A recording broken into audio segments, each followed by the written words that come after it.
ਪਾਗਲ ਕਿਸਮ ਦਾ ਬੰਦਾ ਕਹਿ ਲਓ, ਨਸ਼ੇੜੀ ਕਹਿ ਲਓ, ਮੰਦਬੁੱਧੀ ਕਹਿ ਲਓ, ਠੀਕ। ਉਹ ਜਿਸ ਵੀ ਸਾਜ਼ਿਸ਼ ਦੇ ਅਧੀਨ ਆਇਆ ਉਹ ਨਿਹੱਥਾ ਸੀ ਨੰਬਰ 1। ਗੁਰੂ ਦਾ ਕੋਈ ਸਿੱਖ ਕਿਸੇ ਨਿਹੱਥੇ ਉੱਪਰ ਵਾਰ ਨਹੀਂ ਕਰਦਾ। ਦੂਸਰੀ ਗੱਲ ਇਹ ਹੈ ਕਿ ਇਹ ਤਾਂ ਖੁਦ ਗੁਰੂ ਦੀ ਬੇਅਦਬੀ ਕਰਦੇ ਨੇ। ਸਭ ਤੋਂ ਵੱਡੀ ਬੇਅਦਬੀ ਗੁਰੂ ਸਾਹਿਬ ਦੀ ਉਹ ਕਰਦੇ ਨੇ, ਦਸਮ ਪਾਤਸ਼ਾਹ ਦੀ ਬੇਅਦਬੀ ਕਰਦੇ ਨੇ, ਸ੍ਰੀ ਗੁਰੂ ਗ੍ਰੰਥ ਸਾਹਿਬ ਦੀ ਬੇਅਦਬੀ ਕਰਦੇ ਨੇ, ਔਰ ਇਹ ਬੇਅਦਬੀ ਲਗਾਤਾਰ ਹੋ ਰਹੀ ਆ। ਧਾੜਵੀ ਫੌਜ ਨੇ ਸ੍ਰੀ ਅਕਾਲ ਤਖਤ ਨੂੰ ਢਹਿ ਢੇਰੀ ਕੀਤਾ ਔਰ ਤੋਪਾਂ ਟੈਂਕਾਂ ਦੇ ਥੱਲੇ ਸਾਡੀ ਅਜ਼ਮਤ ਨੂੰ ਲਲਕਾਰਿਆ ਤੇ ਰੌਂਦਿਆ ਜਾ ਰਿਹਾ ਸੀ। ਉਦੋਂ ਇਹ ਵੱਡੇ ਕਿੱਥੇ ਸੀ? ਦੁਮਾਲਿਆਂ ਵਾਲੇ, ਘੋੜਿਆਂ ਵਾਲੇ, ਨਿੱਜ਼ਿਆਂ ਵਾਲੇ। ਕੋਈ ਮਰਿਆ ਇਹਨਾਂ ਚੋਂ ਆ ਕੇ ਉੱਥੇ? ਔਰ ਸਾਡੀਆਂ ਮਹਿਲਾਵਾਂ, ਭੈਣਾਂ, ਬੇਟੀਆਂ ਦੀ, ਮਾਵਾਂ ਦੀ ਇੱਜ਼ਤ ਸਰੇਆਮ ਲੁੱਟੀ ਗਈ। ਉਦੋਂ ਇਹ ਕਿੱਥੇ ਸੀ? ਵੱਡੇ ਘੋੜਿਆਂ ਵਾਲੇ, ਨਿੱਜ਼ਿਆਂ ਵਾਲੇ। ਜਦੋਂ ਹਮਲਾ ਹੋਇਆ, ਜਦੋਂ ਤੋਪਾਂ ਦੇ ਗੋਲੇ ਵੱਜ ਰਹੇ ਸਨ, ਜਦੋਂ ਸ਼੍ਰੀ ਹਰਮੰਦਰ ਸਾਹਿਬ ਦੀ ਬੇਅਦਬੀ ਹੋ ਰਹੀ ਸੀ, ਉਦੋਂ ਇਹ ਕਿੱਥੇ ਸੀ? ਇਹਨਾਂ ਦਾ ਦਿਲ ਉਦੋਂ ਕਿਉਂ ਨਹੀਂ ਦੁਖਿਆ? ਉਦੋਂ ਇਹਨਾਂ ਦੇ ਘੋੜੇ ਕਿੱਥੇ ਸੀ? ਸਤਿ ਸ਼੍ਰੀ ਅਕਾਲ, ਤੁਸੀਂ ਜੁੜੇ ਹੋਏ ਹੋ HSN TV ਦੇ ਨਾਲ। ਚੰਗੇਰ ਪ੍ਰੋਗਰਾਮ ਲੈ ਕੇ ਮੈਂ ਹਾਜ਼ਰ ਹੋ ਚੁੱਕੀ ਹਾਂ ਸ਼ੀਤਲ ਠਾਕੁਰ। ਹਰ ਰੋਜ਼ ਦੀ ਤਰ੍ਹਾਂ ਅੱਜ ਵੀ ਗੱਲਬਾਤ ਕਰਾਂਗੇ ਉਹਨਾਂ ਵਿਸ਼ਿਆਂ ਦੇ ਉੱਤੇ ਜਿਹੜੇ ਵਿਸ਼ੇ ਅੱਜ ਸਾਡੀ ਸਵੇਰ ਦੀਆਂ ਅਖਬਾਰਾਂ ਦੀਆਂ ਸੁਰਖੀਆਂ ਬਣੇ ਹੋਏ ਨੇ। ਇਹਨਾਂ ਵਿਸ਼ਿਆਂ ਦੇ ਉੱਤੇ ਵਿਚਾਰ ਚਰਚਾ ਕੀਤੀ ਜਾਵੇਗੀ, ਵਿਸ਼ਲੇਸ਼ਣ ਕੀਤਾ ਜਾਵੇਗਾ ਇਹਨਾਂ ਸਾਰਿਆਂ ਵਿਸ਼ਿਆਂ ਦਾ। ਸੋ ਹਰ ਰੋਜ਼ ਦੀ ਤਰ੍ਹਾਂ ਇਹਨਾਂ ਵਿਸ਼ਿਆਂ ਦੇ ਉੱਤੇ ਗੱਲਬਾਤ ਕਰਨ ਦੇ ਲਈ ਸਾਡੇ ਸਟੂਡੀਓ ਦੇ ਵਿੱਚ ਹਾਜ਼ਰ ਹੋ ਚੁੱਕੇ ਨੇ ਸਹਾਇਕ ਨਿਰਦੇਸ਼ਕ ਦੂਰਦਰਸ਼ਨ ਜਲੰਧਰ ਤੋਂ retired mister Baljit Singh sir. ਬਹੁਤ-ਬਹੁਤ ਸਵਾਗਤ ਹੈ ਤੁਹਾਡਾ HSN TV ਦੇ ਵਿੱਚ। ਸ਼ੁਕਰੀਆ। HSN TV ਦੇ ਸਾਰੇ ਦਰਸ਼ਕਾਂ ਨੂੰ ਮੇਰੇ ਵੱਲੋਂ ਸਤਿ ਸ੍ਰੀ ਅਕਾਲ, ਨਮਸਕਾਰ, ਆਦਾਬ। ਤੇ ਉਮੀਦ ਕਰਦੇ ਹਾਂ ਕਿ ਸਾਡੇ ਸਾਰੇ ਹੀ ਦਰਸ਼ਕ ਬਹੁਤ ਵਧੀਆ ਸਿਹਤਯਾਬ ਹੋਣਗੇ। ਸੋ ਗੱਲ ਕਰਦੇ ਹਾਂ ਮੁੱਦਿਆਂ ਦੀ, ਜਿਹੜੇ ਮੁੱਦੇ ਸਾਡੇ ਅੱਜ ਦੀਆਂ ਅਖਬਾਰਾਂ ਦੀਆਂ ਸੁਰਖੀਆਂ ਬਣੇ ਹੋਏ ਨੇ। ਸਭ ਤੋਂ ਪਹਿਲਾਂ ਜਿਹੜੀ ਖਬਰ ਹੈ ਸਭ ਤੋਂ ਵੱਡੀ, ਉਹ ਆਈ ਹੈ ਜੀ ਸਿੰਘੂ ਬਾਰਡਰ ਤੋਂ। ਸਿੰਘੂ ਬਾਰਡਰ ਦੇ ਵਿੱਚ ਕੁਝ ਦਿਨ ਪਹਿਲਾਂ ਲਖਵੀਰ ਨਾਮਕ ਵਿਅਕਤੀ ਦੀ ਬੇਰਹਿਮੀ ਦੇ ਨਾਲ ਹੱਤਿਆ ਕੀਤੀ ਗਈ ਹੈ, ਜਿਸ ਵਿਸ਼ੇ ਦੇ ਉੱਤੇ ਨਿਹੰਗ ਜਥੇਬੰਦੀਆਂ ਨੇ ਆਤਮ ਸਮਰਪਣ ਕੀਤਾ। ਸੋ ਇਸ ਵਿਸ਼ੇ ਦੇ ਉੱਤੇ ਵਿਚਾਰ ਚਰਚਾ ਕੀਤੀ ਜਾਵੇਗੀ। ਇਸ ਤੋਂ ਇਲਾਵਾ ਨਵਜੋਤ ਸਿੰਘ ਸਿੱਧੂ ਜੀ ਨੇ ਇੱਕ ਖੁੱਲੀ ਚਿੱਠੀ ਲਿਖੀ ਹੈ ਕਾਂਗਰਸ ਪ੍ਰਧਾਨ ਸੋਨੀਆ ਗਾਂਧੀ ਜੀ ਨੂੰ, ਜਿਹਦੇ ਵਿੱਚ ਉਹਨਾਂ ਨੇ 13 ਏਜੰਡਿਆਂ ਦੇ ਬਾਰੇ, ਸੂਤਰੀ ਏਜੰਡਿਆਂ ਦੇ ਬਾਰੇ ਗੱਲ ਕੀਤੀ ਹੈ। ਸੋ ਇਸ ਵਿਸ਼ੇ ਦੇ ਉੱਤੇ ਵੀ ਝਾਤ ਪਾਉਣਗੇ ਸਾਡੇ sir Baljit Singh ji. So sir, ਸ਼ੁਰੂਆਤ ਕਰਦੇ ਹਾਂ ਸਿੰਘੂ ਬਾਰਡਰ ਦੇ ਉੱਤੇ ਜੋ ਕੁਝ ਦਿਨ ਪਹਿਲਾਂ ਇੱਕ ਘਟਨਾ ਵਾਪਰੀ। ਬਹੁਤ ਹੀ ਜ਼ਿਆਦਾ ਬੇਰਹਿਮੀ ਦੇ ਨਾਲ ਕਤਲ ਕੀਤਾ ਗਿਆ ਹੈ ਲਖਵੀਰ ਨਾਮਕ ਇੱਕ ਵਿਅਕਤੀ ਦਾ। ਉਹਦੇ ਹੱਥ ਪੈਰ ਕੱਟ ਕੇ ਉਸਦੀ ਜਿਹੜੀ ਬੋਡੀ ਆ ਉਹਨੂੰ ਢੱਕ ਦਿੱਤਾ ਗਿਆ। ਸੋ ਬਹੁਤ ਬੇਰਹਿਮੀ ਦੇ ਨਾਲ ਇਹ ਕਤਲ ਹੋਇਆ ਔਰ ਇਸ ਕਤਲ ਤੋਂ ਬਾਅਦ ਨਿਹੰਗ ਜਥੇਬੰਦੀਆਂ ਦੇ ਵੱਲੋਂ 4 ਜਿਹੜੇ ਨਿਹੰਗ ਸੀਗੇ ਉਹਨਾਂ ਨੇ ਆਪਣਾ ਆਤਮ ਸਮਰਪਣ ਕੀਤਾ ਪੁਲਿਸ ਦੇ ਹਵਾਲੇ। ਉਹਨਾਂ ਨੇ ਆਤਮ ਸਮਰਪਣ ਕਰਦਿਆਂ ਕਿਹਾ ਕਿ ਲਓ ਜੀ, ਸਾਨੂੰ ਗ੍ਰਿਫਤਾਰ ਕਰ ਲਓ, ਅਸੀਂ ਇਸ ਵਿਅਕਤੀ ਨੂੰ ਜਿਹੜਾ ਹੈ ਮਾਰਿਆ ਹੈ ਕਿਉਂਕਿ ਇਹ ਸਾਡੇ ਜਿਹੜੇ ਗੁਰੂ ਦੀ ਬੇਅਦਬੀ ਕਰਨ ਦੇ ਲਈ ਇਹ ਉੱਥੇ ਪਹੁੰਚਿਆ ਸੀ। ਔਰ ਉਹਨਾਂ ਨੇ ਇਹ ਵੀ ਇਹਦੇ ਵਿੱਚ ਕਿਹਾ ਕਿ ਸਾਡੇ ਗੁਰੂ ਗ੍ਰੰਥ ਸਾਹਿਬ ਜੀ ਦੀ ਜਿਹੜੀ ਬੇਅਦਬੀ ਹੈ ਲਗਾਤਾਰ 2015 ਤੋਂ ਹੁੰਦੀ ਜਾ ਰਹੀ ਹੈ। ਸਰਕਾਰਾਂ ਇਹਦੇ ਉੱਤੇ ਕਿਸੇ ਵੀ ਤਰ੍ਹਾਂ ਦਾ ਕੋਈ ਐਕਸ਼ਨ ਨਹੀਂ ਲੈ ਪਾ ਰਹੀਆਂ, ਇਸ ਕਾਰਨ ਅਸੀਂ ਇਸ ਮਸਲੇ ਨੂੰ ਆਪਣੇ ਹੱਥ ਵਿੱਚ ਲੈ ਲਿਆ। ਤੇ ਉਹਨਾਂ ਨੇ ਚੇਤਾਵਨੀ ਵੀ ਦਿੱਤੀ ਹੈ ਕਿ ਜੇਕਰ ਅਗਲੀ ਵਾਰ ਫਿਰ ਤੋਂ ਕੋਈ ਵਿਅਕਤੀ ਇਹੋ ਜੀ ਹਰਕਤ ਕਰਦਾ ਅਸੀਂ ਫੜ ਲਿਆ ਤੇ ਉਹਦੀ ਵੀ ਇਹੀ ਹਾਲਤ ਕੀਤੀ ਜਾਵੇਗੀ। ਸੋ ਸਭ ਤੋਂ ਪਹਿਲਾਂ ਤਾਂ ਸਰ ਸਾਨੂੰ ਇਹ ਦੱਸੋ ਕਿ ਇਹ ਕਹਿੰਦੇ ਨੇ ਕਿ ਸਰਬ ਲੋਕ ਗ੍ਰੰਥ ਦੀ ਜਿਹੜੀ ਹੈ ਬੇਅਦਬੀ ਹੋ ਰਹੀ ਹੈ, ਇਹ ਸਰਬ ਲੋਕ ਗ੍ਰੰਥ ਆਖਰ ਹੈ ਕੀ? ਗੱਲ ਇਹ ਹੈ, ਸਭ ਤੋਂ ਪਹਿਲਾਂ ਤਾਂ ਜੋ ਕੁਝ ਹੋਇਆ ਇਹ ਇੱਕ ਬਹੁਤ ਵੱਡੀ ਬੁਜ਼ਦਿਲੀ ਦਾ ਮੁਜ਼ਾਹਰਾ ਹੈ ਜੀ, ਇੰਤਹਾਈ ਕਾਇਰਤਾ। ਠੀਕ। ਔਰ ਜਿਹੜੇ ਸਵਾਲ ਮੈਂ ਅੱਜ ਇਹਨਾਂ ਵੱਡੇ ਸੂਰਮਗਤੀ ਦੇ ਆਪਣੇ ਆਪ ਨੂੰ ਦਾਅਵੇਦਾਰ ਸਮਝਦੇ ਨੇ ਨਿਹੰਗ ਜਥੇਬੰਦੀਆਂ ਵਾਲੇ, ਇਹਨਾਂ ਨੂੰ ਜਿਹੜੇ ਮੈਂ ਸਵਾਲ ਕਰਨੇ ਨੇ, ਇਹਨਾਂ ਕੋਲੇ ਕਿਸੇ ਸਵਾਲ ਦਾ ਜਵਾਬ ਨਹੀਂ ਹੋਣਾ ਜੀ। ਇਹ ਜਿਹੜਾ ਸਰਬ ਲੋਕ ਗ੍ਰੰਥ ਹੈ ਜੀ, ਇਹਦੇ 5 ਪ੍ਰਕਰਣ ਨੇ, ਅਧਿਆਏ ਨੇ, 1453 ਇਹਦੇ ਪੇਜ ਨੇ ਜੀ ਜੀ। ਔਰ ਇਹਦੇ ਵਿੱਚ ਦੇਵੀ ਦੇਵਤਿਆਂ ਦੀ, ਰਾਖਸ਼ਾਂ ਨਾਲ ਲੜਾਈ, ਇਸ ਤਰ੍ਹਾਂ ਮਤਲਬ ਹਰ ਪ੍ਰਕਰਨ ਚ ਵੱਖੋ ਵੱਖਰੇ ਯੁੱਧ ਦੇ ਵਖਿਆਨ ਨੇ ਜੀ। ਔਰ ਆਖਰ ਦੇ ਵਿੱਚ ਫਿਰ ਪਰਮਾਤਮਾ ਜਿਹੜਾ ਉਹ ਸਰਬ ਲੋਹ ਅਵਤਾਰ ਵਜੋਂ ਪ੍ਰਗਟ ਹੋ ਕੇ ਦੈਂਤਾਂ ਦਾ, ਮਾੜੀਆਂ ਸ਼ਕਤੀਆਂ ਦਾ ਨਾਸ਼ ਕਰਦਾ। ਠੀਕ ਜੀ। ਸਭ ਤੋਂ ਪਹਿਲੀ ਗੱਲ ਇਹ ਹੈ ਕਿ ਜਿਸ ਬੇਅਦਬੀ ਦੀ ਇਹ ਗੱਲ ਕਰ ਰਹੇ ਨੇ, ਇੱਕ ਪਾਗਲ ਕਿਸਮ ਦਾ ਬੰਦਾ ਕਹਿ ਲਓ, ਨਸ਼ੇੜੀ ਕਹਿ ਲਓ, ਮੰਦਬੁੱਧੀ ਕਹਿ ਲਓ, ਠੀਕ, ਉਹ ਜਿਸ ਵੀ ਸਾਜ਼ਿਸ਼ ਦੇ ਅਧੀਨ ਆਇਆ ਉਹ ਨਿਹੱਥਾ ਸੀ ਨੰਬਰ 1। ਗੁਰੂ ਦਾ ਕੋਈ ਸਿੱਖ ਕਿਸੇ ਨਿਹੱਥੇ ਉੱਪਰ ਵਾਰ ਨਹੀਂ ਕਰਦਾ। ਜੇ ਤਾਂ ਉਹ ਘੋੜੇ ਤੇ ਆਇਆ ਸੀ, ਨੇਜ਼ਾ ਸੀ, ਤਲਵਾਰ ਸੀ, ਔਰ ਉਹਨੂੰ ਯੁੱਧ ਵਾਸਤੇ ਇਹਨਾਂ ਨੇ ਲਲਕਾਰਿਆ ਤਾਂ ਉਹਨੂੰ ਕੁਝ ਵੀ ਸਜ਼ਾ ਦੇਣੀ ਇਹਨਾਂ ਵਾਸਤੇ ਜਾਇਜ਼ ਸੀ। ਦੂਸਰੀ ਗੱਲ ਇਹ ਹੈ ਕਿ ਇਹ ਤਾਂ ਖੁਦ ਗੁਰੂ ਦੀ ਬੇਅਦਬੀ ਕਰਦੇ ਨੇ, ਨਿਰੰਤਰ ਬੇਅਦਬੀ ਕਰਦੇ ਨੇ। 10ਵੇਂ ਪਾਤਸ਼ਾਹ ਦਾ ਫਰਮਾਨ ਆ, ਆਗਿਆ ਭਈ ਅਕਾਲ ਕੀ ਤਬੈ ਚਲਾਇਓ ਪੰਥ, ਸਭ ਸਿੱਖਣ ਕੋ ਹੁਕਮ ਹੈ ਗੁਰੂ ਮਾਨਿਓ ਗ੍ਰੰਥ। ਗੁਰੂ ਗ੍ਰੰਥ ਜੀ ਮਾਨਿਓ, ਪ੍ਰਗਟ ਗੁਰਾਂ ਕੀ ਦੇ, ਜੋ ਪ੍ਰਭ ਕੋ ਮਿਲਬੋ ਚਾਹੇ ਹੂੰ ਖੋਜ ਸ਼ਬਦ ਮੈਂ ਲੈ। ਜੀ ਗੁਰੂ ਸਾਹਿਬ ਨੇ ਹੋਰ ਕੋਈ ਪੋਥੀ ਨੂੰ ਤਸਲੀਮ ਨਹੀਂ ਕੀਤਾ। ਨਹੀਂ ਔਰ ਜਿਹੜੇ ਗੁਰੂ ਗ੍ਰੰਥ ਸਾਹਿਬ ਦੀ ਹਾਜ਼ਰੀ 'ਚ ਕਿਸੇ ਹੋਰ ਕਿਤਾਬ ਨੂੰ ਰੱਖਦੇ ਨੇ, ਹੂੰ। ਸਭ ਤੋਂ ਵੱਡੀ ਬੇਅਦਬੀ ਗੁਰੂ ਸਾਹਿਬ ਦੀ ਉਹ ਕਰਦੇ ਨੇ। ਕਰਦੇ ਨੇ। ਦਸਮ ਪਾਤਸ਼ਾਹ ਦੀ ਬੇਅਦਬੀ ਕਰਦੇ ਨੇ, ਜੀ ਸ੍ਰੀ ਗੁਰੂ ਗ੍ਰੰਥ ਸਾਹਿਬ ਦੀ ਬੇਅਦਬੀ ਕਰਦੇ ਨੇ। ਔਰ ਇਹ ਜੀ। ਬੇਅਦਬੀ ਲਗਾਤਾਰ ਹੋ ਰਹੀ ਹੈ। ਔਰ ਜਥੇਦਾਰ ਅਕਾਲ ਤਖਤ ਨੂੰ ਚਾਹੀਦਾ ਹੈ ਹੂੰ, ਕਿ ਜਿਹੜੇ ਸੋ ਕਾਲਡ ਅੱਜ ਬੇਅਦਬੀ ਤੋਂ ਔਖੇ ਨੇ ਨਾ, ਹੂੰ, ਇਹਨਾਂ ਨੂੰ ਬੁਲਾ ਕੇ ਉੱਥੇ ਪਹਿਲਾਂ ਇਹਨਾਂ ਦੀ ਜਵਾਬ ਤਲਬੀ ਕੀਤੀ ਜਾਵੇ, ਇਹਨੂੰ ਡੰਨ ਜੀ। ਲਾਇਆ ਜਾਵੇ। ਜੀ ਔਰ ਦੂਸਰੀ ਗੱਲ ਹੈ ਕਿ ਕਮੂੜ ਮੱਤ ਨੇ ਹੂੰ ਉਹ ਗ੍ਰੰਥ ਚੱਕਿਆ, ਜੋ ਵੀ ਉਹ ਕਿਤਾਬ ਹੈ ਉਹ ਲੈ ਕੇ ਤੁਰ ਪਿਆ। ਇਹਨਾਂ ਨੂੰ ਇਹ ਪੁੱਛੋ ਕਿ ਜਦੋਂ 1984 ਦੇ ਵਿੱਚ ਜੂਨ ਦੇ ਵਿੱਚ ਹੂੰ ਧਾੜਵੀ ਫੌਜ ਨੇ ਹੂੰ ਸ਼੍ਰੀ ਅਕਾਲ ਤਖਤ ਨੂੰ ਢਹਿ ਢੇਰੀ ਕੀਤਾ ਜੀ। ਔਰ ਤੋਪਾਂ ਟੈਂਕਾਂ ਦੇ ਥੱਲੇ ਸਾਡੀ ਅਜ਼ਮਤ ਨੂੰ ਲਲਕਾਰਿਆ ਤੇ ਰੌਂਦਿਆ ਜਾ ਰਿਹਾ ਸੀ, ਜੀ। ਉਦੋਂ ਇਹ ਵੱਡੇ ਕਿੱਥੇ ਸੀ? ਦੁਮਾਲਿਆਂ ਵਾਲੇ, ਘੋੜਿਆਂ ਵਾਲੇ, ਨਿਜ਼ਿਆਂ ਵਾਲੇ। ਕੋਈ ਮਰਿਆ ਇਹਨਾਂ ਚੋਂ ਆ ਕੇ ਉੱਥੇ? ਬਿਲਕੁਲ ਬਿਲਕੁਲ ਇਹ ਆਪਣੀਆਂ ਖੁੱਡਾਂ 'ਚ ਦੁਬਕ ਕੇ ਬੈਠੇ ਰਹੇ ਉਦੋਂ। ਜੀ ਜੀ ਔਰ ਫਿਰ 1984 ਜਦੋਂ ਦਿੱਲੀ ਵਿੱਚ ਛੋਟੇ ਛੋਟੇ ਮਾਸੂਮ ਸਿੱਖਾਂ ਦੇ ਬੱਚਿਆਂ ਦੇ ਗਲਾਂ ਵਿੱਚ ਟਾਇਰ ਪਾ ਕੇ ਫੂਕੇ ਗਏ ਉਹਨਾਂ ਨੂੰ, ਜੀ ਜੀ ਔਰ ਸਾਡੀਆਂ ਮਹਿਲਾਵਾਂ, ਭੈਣਾਂ, ਬੇਟੀਆਂ ਦੀ, ਮਾਵਾਂ ਦੀ ਇੱਜ਼ਤ ਸਰੇਆਮ ਲੁੱਟੀ ਗਈ, ਜੀ। ਉਦੋਂ ਇਹ ਕਿੱਥੇ ਸੀ? ਵੱਡੇ ਘੋੜਿਆਂ ਵਾਲੇ, ਜੀ। ਨੇਜ਼ਿਆਂ ਵਾਲੇ, ਤਲਵਾਰਾਂ ਵਾਲੇ, ਹੂੰ। ਉਦੋਂ ਕਿਤੇ ਨਜ਼ਰ ਨਹੀਂ ਆਏ। ਹੂੰ। ਫਿਰ ਮੈਨੂੰ ਇਹ ਵੀ ਦੱਸਣ ਇਹ ਕਿ 1984 ਚ ਕਿੰਨੇ ਸਿੰਘ ਇਹਨਾਂ ਦੇ ਸ਼ਹੀਦ ਹੋਏ, ਜੀ ਔਰ ਜਿਨ੍ਹਾਂ ਨੇ ਗੁਰੂ ਦੀ ਅਜ਼ਮਤ ਦੀ ਜਿਹੜੀ ਬੇਇੱਜ਼ਤੀ ਕੀਤੀ ਸੀ ਹੂੰ ਉਹਦਾ ਜਿਨ੍ਹਾਂ ਬਦਲਾ ਲਿਆ, ਉਹ ਕਿਸੇ ਨਿਹੰਗ ਜਥੇਬੰਦੀ ਦੇ ਮੁਰੀਦ ਨਹੀਂ ਸਨ। ਨਹੀਂ ਸਰ ਉਹ ਕੌਣ ਸਨ? ਹੂੰ ਬਿਲਕੁਲ। ਸਤਵੰਤ ਸਿੰਘ ਕੌਣ ਸਨ?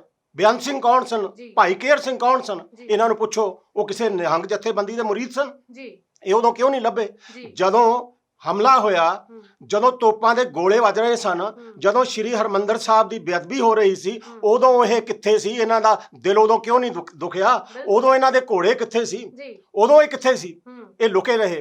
ਦੂਸਰੀ ਗੱਲ ਇਹ ਹੈ ਕਿ ਉਸ ਵੇਲੇ ਸਿੱਖਾਂ ਦੇ ਗੁਰਧਾਮ ਸਾੜੇ ਗਏ, ਹੂੰ ਸ਼੍ਰੀ ਗੁਰੂ ਗ੍ਰੰਥ ਸਾਹਿਬ ਦੇ ਪਵਿੱਤਰ ਸਰੂਪ ਸੀ ਜਿਹੜੇ, ਉਹ ਸਪੁਰਦੇ ਆਤਿਸ਼ ਕੀਤੇ ਗਏ। ਜੀ। ਇਹ ਉਦੋਂ ਨਾ ਲੱਭੇ। ਬਿਲਕੁਲ ਬਿਲਕੁਲ ਹੁਣ ਇਹਨਾਂ ਨੂੰ ਇੱਕ ਵਿਅਕਤੀ ਜਿਹੜਾ ਹੂੰ। ਨਿਹੱਥਾ ਸੀ, ਹੂੰ, ਔਰ ਉਸ ਨੂੰ ਇਹਨਾਂ ਨੇ ਫੜ ਕੇ, ਹੁਣ ਕਹਿੰਦੇ ਸਾਜ਼ਿਸ਼ ਹੈ। ਉਹ ਜੇ ਸਾਜ਼ਿਸ਼ ਸੀ ਤਾਂ ਉਹਨੂੰ ਫੜ ਕੇ ਪੁੱਛਦੇ, ਉਹਨੂੰ ਮੌਤ ਦਾ ਡਰਾਵਾ ਦਿੰਦੇ, ਉਹ ਸਭ ਕੁਝ ਬਕਦਾ। ਪਰ ਤੁਸੀਂ ਪਹਿਲਾਂ ਉਹਦੀ ਬਾਹ ਵੱਢਤੀ, ਫਿਰ ਤੁਸੀਂ ਉਹਦੀ ਲੱਤ ਵੱਢਤੀ। ਇਹਦਾ ਮਤਲਬ ਇਹ ਹੈ ਕਿ ਤੁਹਾਡੀ ਜਥੇਬੰਦੀ 'ਚ ਤੁਹਾਡੇ ਜਿਹੜੇ ਵਿਅਕਤੀ ਨੇ ਹੂੰ, ਉਹ ਇਸ ਸਾਜ਼ਿਸ਼ ਦਾ ਹਿੱਸਾ ਨੇ, ਤੇ ਬਿਲਕੁਲ। ਤੁਸੀਂ ਉਸ ਨੂੰ ਇਸ ਕਰਕੇ ਖਤਮ ਕੀਤਾ ਕਿ ਉਹ ਸਾਜ਼ਿਸ਼ ਦਾ ਪਰਦਾਫਾਸ਼ ਨਾ ਹੋ ਜੇ। ਜੀ। ਦੂਸਰੀ ਗੱਲ ਇਹ ਹੈ ਕਿ ਸ਼੍ਰੀ ਗੁਰੂ ਗ੍ਰੰਥ ਸਾਹਿਬ ਦੇ ਬਰਾਬਰ ਜੇ ਕੋਈ ਹੋਰ ਪੋਥੀ ਦਾ ਪ੍ਰਕਾਸ਼ ਹੁੰਦਾ ਹੈ ਜਾਂ ਉੱਥੇ ਰੱਖਦਾ ਹੈ, ਉਹ ਦਸਵੇਂ ਪਾਤਸ਼ਾਹ ਦੀ ਬੇਅਦਬੀ ਤਾਂ ਕਰਦਾ ਹੀ ਕਰਦਾ ਹੈ, ਹੂੰ, ਔਰ ਸ਼੍ਰੀ ਗੁਰੂ ਗ੍ਰੰਥ ਸਾਹਿਬ ਦੇ ਖਿਲਾਫ ਵੀ ਉਹ ਬਗਾਵਤ ਕਰਦਾ ਹੈ। ਜੀ, ਜੀ। ਔਰ ਇਹ ਬੰਦੇ ਬਖਸ਼ਣ ਵਾਲੇ ਨਹੀਂ ਹਨ। ਹੂੰ ਬਿਲਕੁਲ। ਨਾਲੇ ਇਹ ਵੀ ਤੇ ਕਿਹਾ ਜਾ ਰਿਹਾ, ਉਹਨੂੰ ਮਾਰਨ ਤੋਂ ਬਾਅਦ ਉਹਦੇ ਹੱਥ ਪੈਰ ਵੱਢ ਦਿੱਤੇ, ਉਹਨੂੰ ਮਾਰਤਾ। ਹੁਣ ਇਹ ਕਿਹਾ ਜਾ ਰਿਹਾ ਕਿ ਜੀ ਪਤਾ ਲਗਾਇਆ ਜਾਵੇ ਕਿ ਇਹ ਬੰਦਾ ਕਿੱਥੋਂ ਆਇਆ ਸੀ। ਇਹ ਨਿਹੰਗ ਸਿੰਘ ਦਾ ਬਿਆਨ ਆਇਆ ਕਿ ਇਹ ਪੁਲਿਸ ਵਾਲੇ ਪਤਾ ਲਗਾਉਣ ਕਿ ਇਹ ਬੰਦਾ ਆਖਰ ਆਇਆ ਕਿੱਥੋਂ ਸੀ, ਕਿਸ ਸੰਗਠਨ ਨੇ ਇਹਨੂੰ ਭੇਜਿਆ ਹੈ ਇਹ ਵਾਲੀ ਹਰਕਤ ਕਰਨ ਦੇ ਲਈ। ਪਹਿਲੀ ਗੱਲ ਤਾਂ ਇਹ ਹੈ ਕਿ ਸ਼ੀਤਲ ਜੀ ਇਸ ਗੱਲ ਦਾ ਜਵਾਬ ਦੇਣ ਹੂੰ ਕਿ ਦਸਵੇਂ ਪਾਤਸ਼ਾਹ ਦਾ ਉਹ ਕਿਹੜਾ ਫਰਮਾਨ ਹੈ ਜੀ ਜਿਸ ਫਰਮਾਨ ਦੇ ਤਹਿਤ ਇਹ ਹੂੰ ਅਖੌਤੀ ਦਸਮ ਗ੍ਰੰਥ ਹੂੰ ਔਰ ਇਹ ਜਿਹੜਾ ਸਰਬਲੋ ਗ੍ਰੰਥ ਹੈ ਹੂੰ ਇਹ ਉੱਥੇ ਬਰਾਬਰ ਰੱਖਦੇ ਨੇ। ਹੂੰ, ਇਹਦਾ ਮਤਲਬ ਇਹ ਹੈ ਇਹ ਨਿਰੰਤਰ ਸ਼੍ਰੀ ਗੁਰੂ ਗ੍ਰੰਥ ਸਾਹਿਬ ਦੀ ਬੇਅਦਬੀ ਕਰਦੇ ਨੇ। ਹੂੰ ਇਹ ਸਾਰਾ ਕੁਝ ਢੌਂਗ ਹੈ। ਹੂੰ ਔਰ ਉਸ ਜਿਹੜੇ ਗ੍ਰੰਥ ਦੀ ਇਹ ਗੱਲ ਕਰਦੇ ਨੇ ਸਰਬਲੋ ਗ੍ਰੰਥ, ਹੂੰ, ਉਹਦੀ ਕੋਈ ਮਾਨਤਾ ਨਹੀਂ ਹੈ। ਜੀ। ਇਹ ਨਹੀਂਗਾ ਕਿ ਉਹਦੇ ਮੂਹਰੇ ਜੇ ਲਿਖਿਆ ਸ਼੍ਰੀ ਮੁਖਵਾਕ ਪਾਤਸ਼ਾਹੀ ਦਸਵੀਂ, ਤਾਂ ਇਹਦਾ ਮਤਲਬ ਉਹ ਗ੍ਰੰਥ ਗੁਰੂ ਸਾਹਿਬ ਦਾ ਹੋ ਗਿਆ। ਜੀ ਜੀ ਇਹਨਾਂ ਕੋਲੇ ਕੋਈ ਪ੍ਰਮਾਣ ਨਹੀਂ ਐਸਾ ਜਿੱਥੇ ਗੁਰੂ ਸਾਹਿਬ ਨੇ ਕਿਹਾ ਹੋਵੇ ਕਿ ਮੇਰਾ ਆਹ ਸਰਬਲੋ ਗ੍ਰੰਥ ਹੈ ਹੂੰ, ਔਰ ਇਹਨੂੰ ਤੁਸੀਂ ਉੱਥੇ ਪ੍ਰਕਾਸ਼ ਕਰਿਓ। ਕਰੋ। ਇਹ ਬਿਲਕੁਲ ਨਹੀਂਗਾ। ਔਰ ਇਹੀ ਬੇਅਦਬੀ ਹੈ ਜਿਹੜੀ ਇਹ ਤਖਤ ਸ੍ਰੀ ਹਜ਼ੂਰ ਸਾਹਿਬ ਵੀ ਹੁੰਦੀ ਹੈ। ਹੂੰ, ਔਰ ਅੱਜ ਤੱਕ ਨਾ ਸ਼੍ਰੋਮਣੀ ਕਮੇਟੀ ਨੇ ਨਾ ਕਿਸੇ ਜਥੇਦਾਰ ਨੇ ਇਸ ਗੱਲ ਦਾ ਨੋਟਿਸ ਲਿਆ ਹੂੰ, ਕਿ ਸ਼੍ਰੀ ਗੁਰੂ ਗ੍ਰੰਥ ਸਾਹਿਬ ਦੇ ਬਰਾਬਰ ਕਿਸੇ ਹੋਰ ਪੁਸਤਕ ਨੂੰ ਕਿਉਂ ਰੱਖਿਆ ਜਾਵੇ। ਜੀ ਇਹ ਖੁਦ ਬੇਅਦਬੀ ਕਰਦੇ ਨੇ ਹੂੰ। ਔਰ ਇਹ ਖੁਦ ਸਜ਼ਾ ਦੇ ਭਾਗੀ ਨੇ। ਹੂੰ। ਤੇ ਹੁਣ ਸਵਾਲ ਇਹ ਵੀ ਆਉਂਦਾ ਹੈ ਕਿ ਜਿਹੜਾ ਇਹ ਕਹਿ ਰਹੇ ਕਿ ਲਗਾਤਾਰ 2015 ਤੋਂ ਬੇਅਦਬੀ ਹੁੰਦੀ ਜਾ ਰਹੀ ਹੈ, ਫਿਰ ਇਹ ਕਿਹੜੇ ਗ੍ਰੰਥ ਦੀ ਹੋ ਰਹੀ ਹੈ? ਇਹ ਜਿਹੜੀ ਗੱਲ ਕਰਦੇ ਨੇ, ਹੂੰ। ਦੇਖੋ ਸ਼੍ਰੀ ਗੁਰੂ ਗ੍ਰੰਥ ਸਾਹਿਬ ਦੇ ਪੱਤਰੇ ਖਿਲਾਰ ਦਿੱਤੇ ਗਏ, ਹੂੰ ਗਲੀਆਂ ਦੇ ਵਿੱਚ ਵਰਗਾੜੀ, ਬਿਲਕੁਲ। ਔਰ ਇਹ ਉਦੋਂ ਕਿੱਥੇ ਸੀ? ਹੂੰ ਹੁਣ ਤਾਂ ਇਹਨਾਂ ਨੇ ਮਿੰਟ 'ਚ ਕਹਿ ਦੇਣਾ ਜੀ ਅਸੀਂ ਸੋਧਾ ਲਾਦਾ, ਤੇ ਪਤਾ ਨਹੀਂ ਕਿੱਡੀ ਕੁ ਵੱਡੀ ਇਹਨਾਂ ਨੇ ਜੰਗ ਜਿੱਤ ਲਈ। ਜੀ ਜਦੋਂ ਦਸਵੇਂ ਪਾਤਸ਼ਾਹ ਦਾ ਇੱਕ ਮੁਸ਼ਟੰਡੇ ਬਲਾਤਕਾਰੀ ਬਦਮਾਸ਼ ਸਾਧ ਨੇ ਸਵਾਂਗ ਰਚਿਆ, ਹੂੰ ਸਾਰੀ ਕੌਮ ਦੇ ਹਿਰਦੇ ਬਲੂੰਦਰੇ ਗਏ, ਹੂੰ ਉਦੋਂ ਇਹ ਕਿੱਥੇ ਸੀ? ਜੀ ਉਦੋਂ ਮਤਲਬ ਉਦੋਂ ਕਿਉਂ ਲੁਕ ਜਾਂਦੇ ਰਹੇ ਇਹ? ਜੀ ਜੀ ਜੀ ਇੱਕ ਨਿਹੱਥੇ ਬੰਦੇ ਨੂੰ ਤੁਸੀਂ ਫੜ ਕੇ ਕਤਲ ਕਰਤਾ, ਹੂੰ, ਔਰ ਇਸ ਨੂੰ ਤੁਸੀਂ ਆਪਣੀ ਬਹਾਦਰੀ ਤਸਲੀਮ ਕਰ ਰਹੇ ਹੋ। ਹੂੰ, ਗੁਰੂ ਦਸਵੇਂ ਪਾਤਸ਼ਾਹ ਤਾਂ ਇਹ ਕਹਿੰਦੇ ਨੇ ਕਿ ਕਿਸੇ ਵੀ ਗਰੀਬ ਉੱਪਰ, ਹੂੰ, ਕਿਸੇ ਵੀ ਨਿਹੱਥੇ ਉੱਪਰ, ਵਾਰ ਨਹੀਂ ਕਰਨਾ। ਔਰਤ ਉੱਪਰ ਬੱਚੇ ਵਾਰ ਨਹੀਂ ਕਰਨਾ। ਜੇ ਤਾਂ ਉਹਦੇ ਕੋਲ ਕੋਈ ਹਥਿਆਰ ਹੁੰਦਾ ਤੁਸੀਂ ਉਸ ਨੂੰ ਵੱਢਦੇ ਤਾਂ ਗੱਲ ਹੋਰ ਸੀ। ਹੋਰ ਸੀ। ਪਰ ਤੁਸੀਂ ਇੱਕ ਬੰਦੇ ਨੂੰ ਜਿਹੜਾ ਕਿਸੇ ਨਾ ਕਿਸੇ ਸਾਜ਼ਿਸ਼ ਦਾ ਹਿੱਸਾ ਹੈ, ਹੂੰ, ਔਰ ਤੁਸੀਂ ਉਹ ਸਾਜ਼ਿਸ਼ ਸ਼ਰੀਕ ਹੋ, ਜੀ। ਕਿਉਂਕਿ ਤੁਸੀਂ ਉਸ ਦੀ ਕੋਈ ਜਵਾਬ ਤਲਬੀ ਕੀਤੀ ਨਹੀਂ। ਕੀਤੀ। ਉਸ ਨੂੰ ਫੜ ਕੇ ਉਹਦਾ ਹੱਥ ਵੱਢਤਾ, ਉਹਦੇ ਪੈਰ ਵੱਢਤੇ। ਇਹ ਕੋਈ ਗੱਲ ਹੈ? ਪੁੱਛਿਆ ਹੀ ਨਹੀਂ ਤੁਸੀਂ ਗਿਆ। ਉਹਨੂੰ ਪੁੱਛਦੇ ਭਾਈ ਤੂੰ ਕਿੱਥੋਂ ਆਇਆ, ਹੂੰ, ਤੈਨੂੰ ਕਿਹਨੇ ਭੇਜਿਆ? ਔਰ ਉਸ ਨੂੰ ਮੌਤ ਦਾ ਡਰਾਵਾ ਦਿੰਦੇ ਹੋ, ਸਭ ਕੁਝ ਮੰਨ ਜਾਂਦਾ। ਹੁਣ ਜੋ ਛਾਲਾ ਮਾਰਦੇ ਹੋ ਜੀ ਸਾਜ਼ਿਸ਼ ਦਾ ਪਤਾ ਲਾਇਆ ਜਾਵੇ। ਅੱਛਾ, ਦੂਸਰੀ ਗੱਲ ਇੱਕ ਹੋਰ ਵੀ ਹੈ, ਸਰਬ ਲੋਕ ਗ੍ਰੰਥ ਦੇ ਵਿੱਚ ਜਿਹੜੀ ਭਾਸ਼ਾ ਹੈ ਉਹ ਅਰਬੀ ਹੈ, ਫਾਰਸੀ ਹੈ, ਸੰਸਕ੍ਰਿਤ ਹੈ, ਹਿੰਦੀ ਹੈ। ਔਰ ਕੋਈ ਵੀ ਨਿਹੰਗ ਸਿੰਘ ਜਿਹੜਾ ਹੈ ਉਹ ਉਸ ਭਾਸ਼ਾ ਦਾ ਜਿੰਨੀ ਦੇਰ ਤੱਕ ਵਿਦਵਾਨ ਨਹੀਂ ਉਹਦਾ ਉਚਾਰਨ ਨਹੀਂ ਕਰ ਸਕਦਾ, ਤੇ ਤਾਂ ਪੰਜਾਬੀ ਸ਼ੁੱਧ ਨਹੀਂ ਬੋਲਦੇ। ਕਿਹੜੀਆਂ ਗੱਲਾਂ ਕਰਦੇ ਆ, ਕੋਈ ਦੋ ਪੋਥੀਆਂ ਇੱਧਰ ਰੱਖ ਲੀਆਂ, ਰੱਖ ਕੇ ਬਹਿ ਗਏ ਉੱਥੇ। ਇਹਨਾਂ ਨੂੰ ਕੋਈ ਵੀ ਬੰਦਾ ਜਿਹੜਾ ਹੈ ਇਸ ਗ੍ਰੰਥ ਦਾ ਸ਼ੁੱਧ ਉਚਾਰਨ ਨਹੀਂ ਕਰ ਸਕਦਾ, ਮੈਂ ਦਾਅਵੇ ਨਾਲ ਕਹਿ ਸਕਦਾ। ਬਿਲਕੁਲ ਜੀ ਬਿਲਕੁਲ। ਨਾਲੇ ਗੱਲ ਇਹ ਹੈ ਕਿ ਉਹਨੂੰ ਮਾਰਨ ਤੋਂ ਬਾਅਦ ਇਹ ਕਿਹਾ ਜਾ ਰਿਹਾ ਕਿ ਹਾਂਜੀ ਹੁਣ ਪਤਾ ਲਗਾਇਆ ਜਾਵੇ ਕਿ ਉਹ ਬੰਦਾ ਆਖਰ ਕਿੱਥੋਂ ਆਇਆ ਸੀ, ਕਿਹਨੇ ਭੇਜਿਆ। ਗੱਲ ਤਾਂ ਇਹ ਹੈ ਕਿ ਉਹਨੂੰ ਉਸੇ ਟਾਈਮ ਮੌਕੇ ਦੇ ਉੱਤੇ ਫੜ ਕੇ ਉਹਦੀ ਪੁੱਛਗਿੱਛ ਕੀਤੀ ਜਾਂਦੀ ਜਾਂ ਉਹਨੂੰ ਪੁਲਿਸ ਦੇ ਹਵਾਲੇ ਕੀਤਾ ਜਾਂਦਾ। ਦੇਖੋ, ਕਾਨੂੰਨ ਦੇਸ਼ ਦਾ ਕਾਨੂੰਨ ਹੈ, ਠੀਕ ਹੈ, ਉਹ ਵੱਖਰੀ ਗੱਲ ਹੈ ਕਿ ਜਿਹੜੇ ਸਿਆਸੀ ਤਾਕਤਵਰ ਲੋਕ ਹੁੰਦੇ ਨੇ ਜਾਂ ਵੱਡੇ ਸਰਮਾਏਦਾਰ ਹੁੰਦੇ ਨੇ, ਉਹਨਾਂ ਵਾਸਤੇ ਜਿਹੜਾ ਕਾਨੂੰਨ ਹੁੰਦਾ ਤੇ ਤਕਾਜ਼ੇ ਹੋਰ ਹੁੰਦੇ ਨੇ। ਲੇਕਿਨ ਗੱਲ ਇਹ ਨਹੀਂ ਗੀ, ਗੱਲ ਇਹ ਕੱਲ ਨੂੰ ਤੁਹਾਨੂੰ ਕੋਈ ਇਸ ਤਰ੍ਹਾਂ ਕਰਦਾ ਹੈ, ਤੁਹਾਡੇ ਗੁਰੂ ਦੀ ਬੇਅਦਬੀ ਕਰਦਾ ਹੈ, ਬੇਅਦਬੀ ਕਿਸੇ ਵੀ ਸਿਰਮੌਰ ਕਿਸੇ ਵੀ ਫਿਰਕੇ ਦੇ ਗ੍ਰੰਥ ਦੀ ਜਿਹੜੀ ਹੈ ਉਹ ਮਾੜੀ ਹੈ, ਨਿੰਦਣਯੋਗ ਹੈ, ਨਹੀਂ ਹੋਣੀ ਚਾਹੀਦੀ। ਔਰ ਇਹ ਬਹੁਤ ਵੱਡੀ ਜਿਵੇਂ ਕਹਿ ਲਓ ਸ਼ੈਤਾਨੀ ਹੈ। ਲੇਕਿਨ ਕਾਨੂੰਨ ਆਪਣੇ ਹੱਥ ਚ ਲੈਣਾ ਇਹਦਾ ਮਤਲਬ ਇਹ ਹੈ ਕਿ ਦੇਸ਼ ਦਾ ਕੋਈ ਕਾਨੂੰਨ ਨਹੀਂ ਹੈ। ਕੱਲ ਨੂੰ ਇਨਸਾਫ ਵੀ ਤੁਸੀਂ ਕਰੋਗੇ, ਕਾਨੂੰਨ ਵੀ ਤੁਹਾਡੇ ਹੱਥ ਚ ਹੋਊਗਾ। ਇੱਕ ਪਾਸੇ ਤੁਸੀਂ ਇਹ ਕਹਿੰਦੇ ਹੋ ਜੀ ਹੁਣ ਤੱਕ ਇੰਨੀਆਂ ਬੇਅਦਬੀਆਂ ਹੁੰਦੀਆਂ ਰਹੀਆਂ ਨੇ, ਤੇ ਜੇ ਉਦੋਂ ਬੇਅਦਬੀਆਂ ਹੁੰਦੀਆਂ ਰਹੀਆਂ ਤੇ ਵੱਡੇ ਵੱਡੇ ਬੰਦੇ ਇਹਨਾਂ ਦੇ ਵਿੱਚ ਸ਼ਾਮਲ ਨੇ, ਜਿਨ੍ਹਾਂ ਵਾਸਤੇ ਸਿੱਧਾ ਕਿਹਾ ਮੁੱਖ ਮੰਤਰੀ ਕੈਪਟਨ ਅਮਰਿੰਦਰ ਸਿੰਘ ਨੇ 2017 ਦੀਆਂ ਚੋਣਾਂ ਤੋਂ ਪਹਿਲਾਂ ਕਿ ਆਹ ਬੰਦੇ ਨੇ ਜਿਹੜੇ ਇਹਨਾਂ ਨੇ ਬੇਅਦਬੀ ਕਰਵਾਈ ਹੈ, ਤੇ ਫਿਰ ਤੁਸੀਂ ਉਹਨਾਂ ਦੇ ਖਿਲਾਫ ਕੀ ਕਰ ਲਿਆ? ਜਦੋਂ 10ਵੇਂ ਪਾਤਸ਼ਾਹ ਦਾ ਸਵਾਂਗ ਰਚਿਆ ਗਿਆ, ਉਹ ਮੁਸ਼ਟੰਡਾ ਸਾਹਿਬ ਜਿਹੜਾ ਹੁਣ ਅੰਦਰ ਬੈਠਾ ਜੇਲ੍ਹ 'ਚ, ਔਰ ਅੱਜ ਉਹਨੂੰ ਫੇਰ ਇੱਕ ਹੋਰ ਸਜ਼ਾ ਹੋਵੇਗੀ, ਉਸ ਦੇ ਖਿਲਾਫ ਤੁਸੀਂ ਕੀ ਕਰ ਲਿਆ? ਇੱਕ ਨਿਹੱਥੇ ਬੰਦੇ ਨੂੰ ਫੜ ਲਿਆ ਬਗੈਰ ਉਸ ਦੀ ਪੁੱਛ ਗਿੱਛ ਤੋਂ, ਤੁਸੀਂ ਉਸ ਦਾ ਪੈਰ ਵੜਤਾ, ਤੁਸੀਂ ਉਸ ਦੀ ਬਾਂਹ ਵੜਤੀ। ਹੁਣ ਤੁਸੀਂ ਕਹਿ ਰਹੇ ਹੋ ਜੀ ਇੱਕ ਸੰਧੂ ਸੀ ਫਲਾਨਾ, ਉਹ ਕਹਿੰਦਾ ਸੀ ਮੇਰਾ ਉੱਤੋਂ ਤੱਕ ਹੱਥ ਹੈ। ਉਹ ਇਹ ਗੱਲਾਂ ਪਹਿਲਾਂ ਕਿਉਂ ਨਹੀਂ ਪੁੱਛੀਆਂ ਉਸ ਨੂੰ ਫੜ ਕੇ? ਉਹ ਕੋਈ ਭੱਜ ਤਾਂ ਨਹੀਂ ਚੱਲਿਆ ਸੀਗਾ ਕਿਸੇ ਬੇਕਸੂਰ ਬੰਦੇ ਤੇ। ਕਿਉਂ ਬੇਕਸੂਰ? ਕਿਉਂਕਿ ਉਹ ਇਸ ਕਰਕੇ ਬੇਕਸੂਰ ਹੈ ਕਿ ਉਹਦੇ ਪਿੱਛੇ ਜਿਹੜਾ ਵੀ ਕੋਈ ਸੂਤਰਧਾਰ ਹੈ ਉਹ ਜ਼ਿੰਮੇਦਾਰ ਹੈ, ਪਰ ਤੁਸੀਂ ਤਾਂ ਪਤਾ ਲਾਉਣ ਦੀ ਕੋਸ਼ਿਸ਼ ਹੀ ਨਹੀਂ ਕੀਤੀ। ਬਿਲਕੁਲ। ਸੋ ਇਸ ਕਰਕੇ ਮੈਂ ਇਸ ਨੂੰ ਇੰਤਹਾਈ ਬੁਜ਼ਦਿਲੀ ਕਹਾਂਗਾ, ਔਰ ਮੈਂ ਫਿਰ ਬਾਰ-ਬਾਰ ਇਹ ਗੱਲ ਕਹਾਂਗਾ ਕਿ ਸ੍ਰੀ ਗੁਰੂ ਗ੍ਰੰਥ ਸਾਹਿਬ ਦੇ ਬਰਾਬਰ ਕਿਸੇ ਹੋਰ ਪੁਸਤਕ ਦਾ ਤੁਸੀਂ ਪ੍ਰਕਾਸ਼ ਕਰਕੇ, ਜਿਹਨੂੰ ਤੁਸੀਂ ਪ੍ਰਕਾਸ਼ ਕਹਿੰਦੇ ਹੋ, ਇਹ ਮਨਮਤ ਹੈ, 10ਵੇਂ ਪਾਤਸ਼ਾਹ ਦੀ ਸਰਾਸਰ ਬੇਅਦਬੀ ਔਰ ਸ੍ਰੀ ਗੁਰੂ ਗ੍ਰੰਥ ਸਾਹਿਬ ਦੀ ਬਹੁਤ ਵੱਡੀ ਇਨਸਲਟ ਹੈ। ਨਾਲੇ ਗੱਲ ਇਹ ਵੀ ਆਉਂਦੀ ਹੈ ਕਿ ਜੇਕਰ ਮੰਨ ਲਓ ਕਿ ਉਹ ਬੇਅਦਬੀ ਕਰਨ ਆਇਆ ਵੀ ਸੀ ਜਾਂ ਉਹਨੂੰ ਕਿਸੇ ਨੇ ਭੇਜਿਆ ਸੀ, ਜਾਂ ਉਹ ਮੰਨ ਲੈਂਦੇ ਆ ਕਿ ਉਹ ਬੰਦਾ ਕਸੂਰਵਾਰ ਸੀਗਾ, ਹੁਣ ਗੱਲ ਇਹ ਆਉਂਦੀ ਹੈ ਕਿ ਉਹਨੂੰ ਇਸ ਤਰੀਕੇ ਦੇ ਨਾਲ ਮਾਰ ਦੇਣਾ, ਕੀ ਇਹ ਜਾਇਜ਼ ਹੈ? ਬਿਲਕੁਲ ਨਾਜਾਇਜ਼ ਹੈ। ਦੂਸਰੀ ਗੱਲ ਇਹ ਹੈ ਕਿ ਬੇਅਦਬੀ ਦਾ ਢੰਡੋਰਾ ਪਿੱਟੀ ਜਾਂਦੇ ਹੈ। ਜਦੋਂ ਸਾਡੇ ਗੁਰੂ ਦੀ ਬੇਅਦਬੀ ਹੋ ਰਹੀ ਸੀ, ਜਦੋਂ ਕੌਮ ਦੀ ਅਜ਼ਮਤ ਟੈਂਕਾਂ ਤੋਪਾਂ ਦੇ ਥੱਲੇ ਰੌਂਦੀ ਜਾ ਰਹੀ ਸੀ, ਜਦੋਂ ਹਰਗੋਬਿੰਦ ਪਾਤਸ਼ਾਹ ਦਾ ਮੁਕੱਦਸ ਤਰੀਨ ਸਮਾਰਕ ਸ਼੍ਰੀ ਅਕਾਲ ਤਖਤ ਢਾਇਆ ਜਾ ਰਿਹਾ ਸੀ, ਉਦੋਂ ਇਹ ਲਾਡਲੀਆਂ ਫੌਜਾਂ ਕਿੱਥੇ ਸਨ? ਸੰਤ ਜਰਨੈਲ ਸਿੰਘ ਭਿੰਡਰਾਂ ਵਾਲਿਆਂ ਨਾਲ ਜਿਹੜੇ ਜਾਨਸਾਰ ਸ਼ਹੀਦ ਹੋਏ, ਉਹਨਾਂ ਦੇ ਵਿੱਚ ਕਿੰਨੇ ਨਿਹੰਗ ਸਨ, ਔਰ ਉਸ ਤੋਂ ਬਾਅਦ ਕਿੰਨੇ ਨਿਹੰਗ ਸ਼ਹੀਦ ਹੋਏ। ਔਰ ਦਿੱਲੀ ਜਦੋਂ ਸਿੱਖਾਂ ਦਾ ਕਤਲੇਆਮ ਹੋ ਰਿਹਾ ਸੀ, ਉਦੋਂ ਇਹ ਕਿਹੜੀਆਂ ਖੁੱਡਾਂ 'ਚ ਬੜੇ ਹੋਏ ਸਨ? ਮੈਂ ਫੇਰ ਪੁੱਛਦਾ ਇਹਨਾਂ ਨੂੰ, ਹੁਣ ਇਹ ਗੱਲ ਤੇ ਮਿਰਚਾਂ ਲੱਗਣਗੀਆਂ, ਇਹਨਾਂ ਨੂੰ ਮੇਰੀਆਂ ਗੱਲਾਂ ਕੌੜੀਆਂ ਲੱਗਣਗੀਆਂ। ਹਕੀਕਤ ਇਹ ਹੈ ਵੀ ਕਿ ਉਸ ਵੇਲੇ ਆਪਰੇਸ਼ਨ ਬਲੂ ਸਟਾਰ 'ਚ ਕੋਈ ਨਿਹੰਗ ਉੱਥੇ ਨਹੀਂ ਪਹੁੰਚਿਆ, ਕੋਈ ਤੇ ਇਹਨਾਂ ਦੇ ਘੋੜਿਆਂ ਦੀ ਟਾਪ ਨਹੀਂ ਸੁਣਾਈ ਦਿੱਤੀ, ਇਹ ਉੱਥੇ ਬੈਠੇ ਰਹੇ ਆਪਣੇ ਡੇਰਿਆਂ 'ਚ ਲੁੱਕ ਕੇ। ਹੁਣ ਇਹ ਗੱਲਾਂ ਕਰਦੇ ਨੇ ਬੇਅਦਬੀ ਦੀ ਬੜੀ ਵੱਡੀ ਸੂਰਮਗਤੀ ਦਿਖਾਤੀ, ਇੱਕ ਤੁਸੀਂ ਬੰਦੇ ਮਾਜ਼ੂਰ ਨੂੰ ਪਕੜ ਲਿਆ ਔਰ ਉਹਦੇ ਹੱਥ ਪੈਰ ਵੱਢਤੇ, ਇਹ ਕੀ ਗੱਲ ਹੋਈ? ਬਿਲਕੁਲ ਜੀ ਬਿਲਕੁਲ। ਸੋ ਇਹੀ ਗੱਲ ਹੈ ਕਿ ਆਪਣੇ ਵੱਲੋਂ ਆਪਣੇ ਕਾਨੂੰਨ ਨੂੰ ਆਪਣੇ ਹੱਥ ਦੇ ਵਿੱਚ ਲੈ ਲੈਣਾ ਤੇ ਫਿਰ ਕਿਸੇ ਵੀ ਵਿਅਕਤੀ ਨੂੰ ਸਜ਼ਾ ਦੇ ਦੇਣਾ, ਇਹ ਕੋਈ ਸਾਡੇ ਭਾਰਤ ਦੇਸ਼ ਦਾ ਕਾਨੂੰਨ ਨਹੀਂ ਹੈ। ਇਹ ਸਾਡੇ ਭਾਰਤ ਦੇਸ਼ ਦਾ ਸੰਵਿਧਾਨ ਇਸ ਚੀਜ਼ ਦੀ ਇਜਾਜ਼ਤ ਕਿਸੇ ਵੀ ਵਿਅਕਤੀ ਨੂੰ ਨਹੀਂ ਦਿੰਦਾ। ਸ੍ਰੀ ਗੁਰੂ ਗ੍ਰੰਥ ਸਾਹਿਬ ਦੇ ਵਿੱਚ ਇਹ ਗੱਲ ਦਰੜਾਈ ਹੋਈ ਹੈ, ਔਰ 10ਵੇਂ ਪਾਤਸ਼ਾਹ ਨੇ ਫਿਰ ਇੱਕ ਪ੍ਰਤੀਕ ਨਾਲ ਉਸ ਨੂੰ ਪ੍ਰਮਾਣ ਸਹਿਤ ਸਿੱਖਾਂ ਦੇ ਸਾਹਮਣੇ ਰੱਖਿਆ, ਦੁਨੀਆ ਦੇ ਸਾਹਮਣੇ ਰੱਖਿਆ। ਉਹ ਕੀ ਹੈ? ਸ਼ਬਦ ਹੈ ਧੌਲ ਧਰਮ ਦਇਆ ਕਪੂਤ, ਯਾਨੀ ਧਰਤੀ ਜਿਸ ਬਲਦ ਦੇ ਸਹਾਰੇ ਤੇ ਖੜੀ ਹੈ, ਜਿਹਨੇ ਚੱਕੀ ਹੋਈ ਹੈ ਬਲਦ ਨੇ ਧਰਤੀ, ਉਹ ਦਇਆ ਦਾ ਪੁੱਤ ਹੈ। ਯਾਨੀ ਧਰਮ ਦੀ ਮਾਂ ਕੌਣ ਹੈ? ਦਇਆ ਹੈ।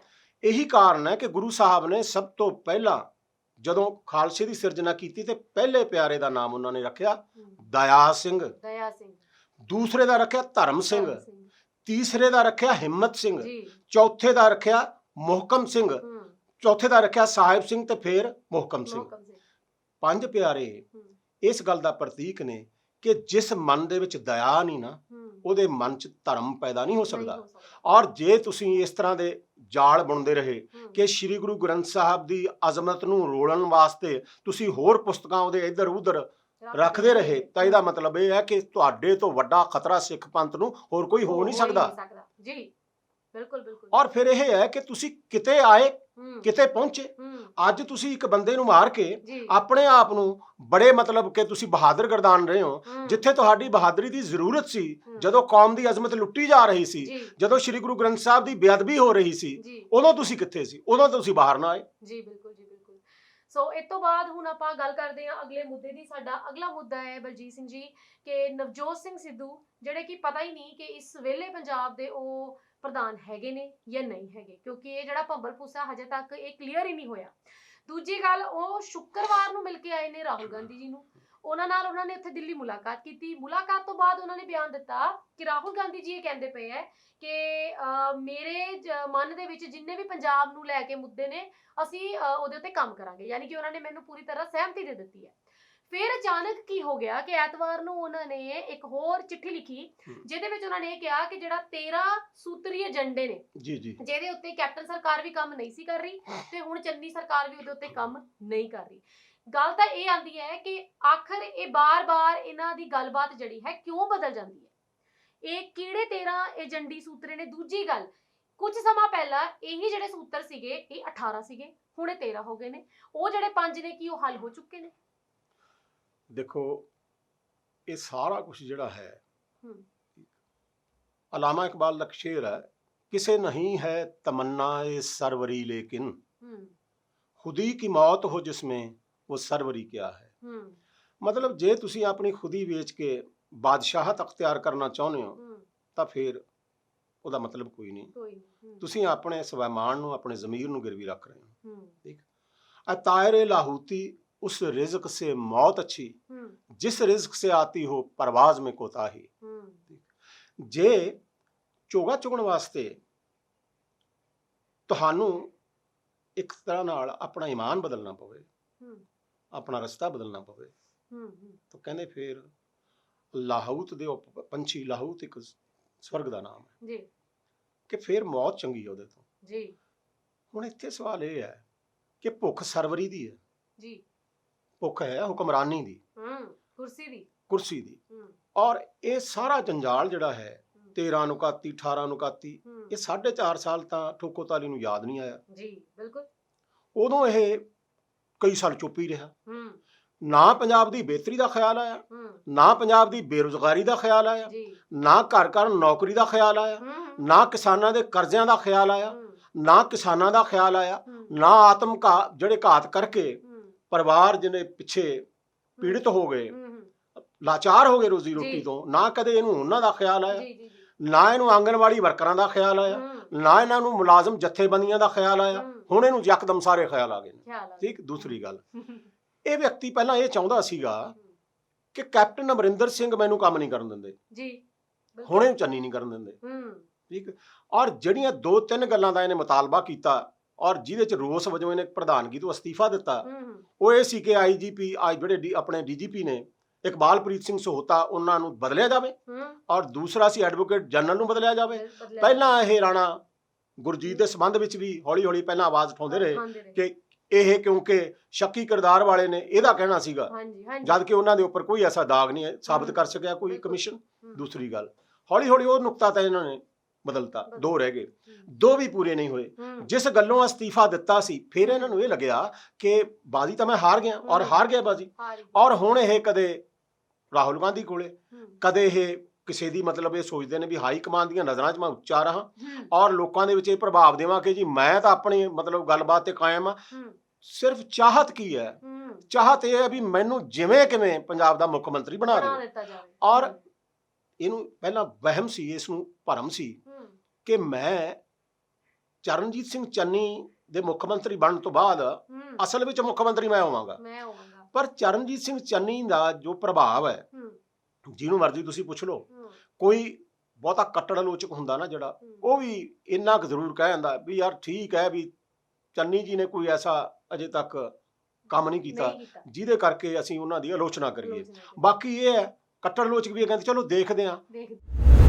ਵੈਸੇ ਤਾਂ ਸ਼ੱਕਰ 'ਚ ਪਿਆਜ਼ ਪੰਜਾਬ ਕਾਂਗਰਸ ਦੇ ਮਾਮਲਿਆਂ ਦੇ ਇੰਚਾਰਜ ਹਰੀਸ਼ ਰਾਵਤ ਨੇ ਉਦੋਂ ਹੀ ਘੋਲਤਾ ਸੀ ਜਦੋਂ ਸ਼੍ਰੀ ਚੰਨੀ ਜੀ ਮੁੱਖ ਮੰਤਰੀ ਬਣੇ ਸਨ, ਇਹ ਕਹਿ ਕੇ ਕਿ ਜੀ ਜਦੋਂ 2022 ਦੀਆਂ ਵਿਧਾਨ ਸਭਾ ਚੋਣਾਂ ਹੋਣਗੀਆਂ ਉਦੋਂ ਠੋਕੋ ਤਾਲੀ ਹੀ ਕਾਂਗਰਸ ਦੀ ਅਗਵਾਈ ਕਰੇਗਾ। ਇਹ ਸਿਰਫ ਇੱਕ ਕਰਕੇ ਕਹਾਇਆ ਗਿਆ ਸੀ ਕਿ ਕਿਹਾ ਗਿਆ ਸੀ, ਦੇ ਪਿੱਛੇ ਕੀ ਕਹਾਣੀ ਹੈ ਦੋਵੇਂ ਜਾਣਦੇ ਹੋਣਗੇ। ਉਸ ਵੇਲੇ ਇਹਨਾਂ ਨੂੰ ਇਹ ਲੱਗਿਆ ਸੀ ਕਿ ਚਰਨਜੀਤ ਸਿੰਘ ਚੰਨੀ ਨੂੰ ਤਾਂ ਬਸ ਵੈਸੇ ਮੁੱਖ ਮੰਤਰੀ ਬਣਾਇਆ ਗਿਆ, ਇਹ ਸੋਚ ਕੇ ਕਿ ਜਿਹੜੀਆਂ ਆਰਥਿਕ ਤੌਰ ਤੇ ਪੀੜਿਤ ਸ਼੍ਰੇਣੀਆਂ ਨੇ ਉਹਨਾਂ ਦੀਆਂ ਵੋਟਾਂ ਮਿਲ ਸਕਣ।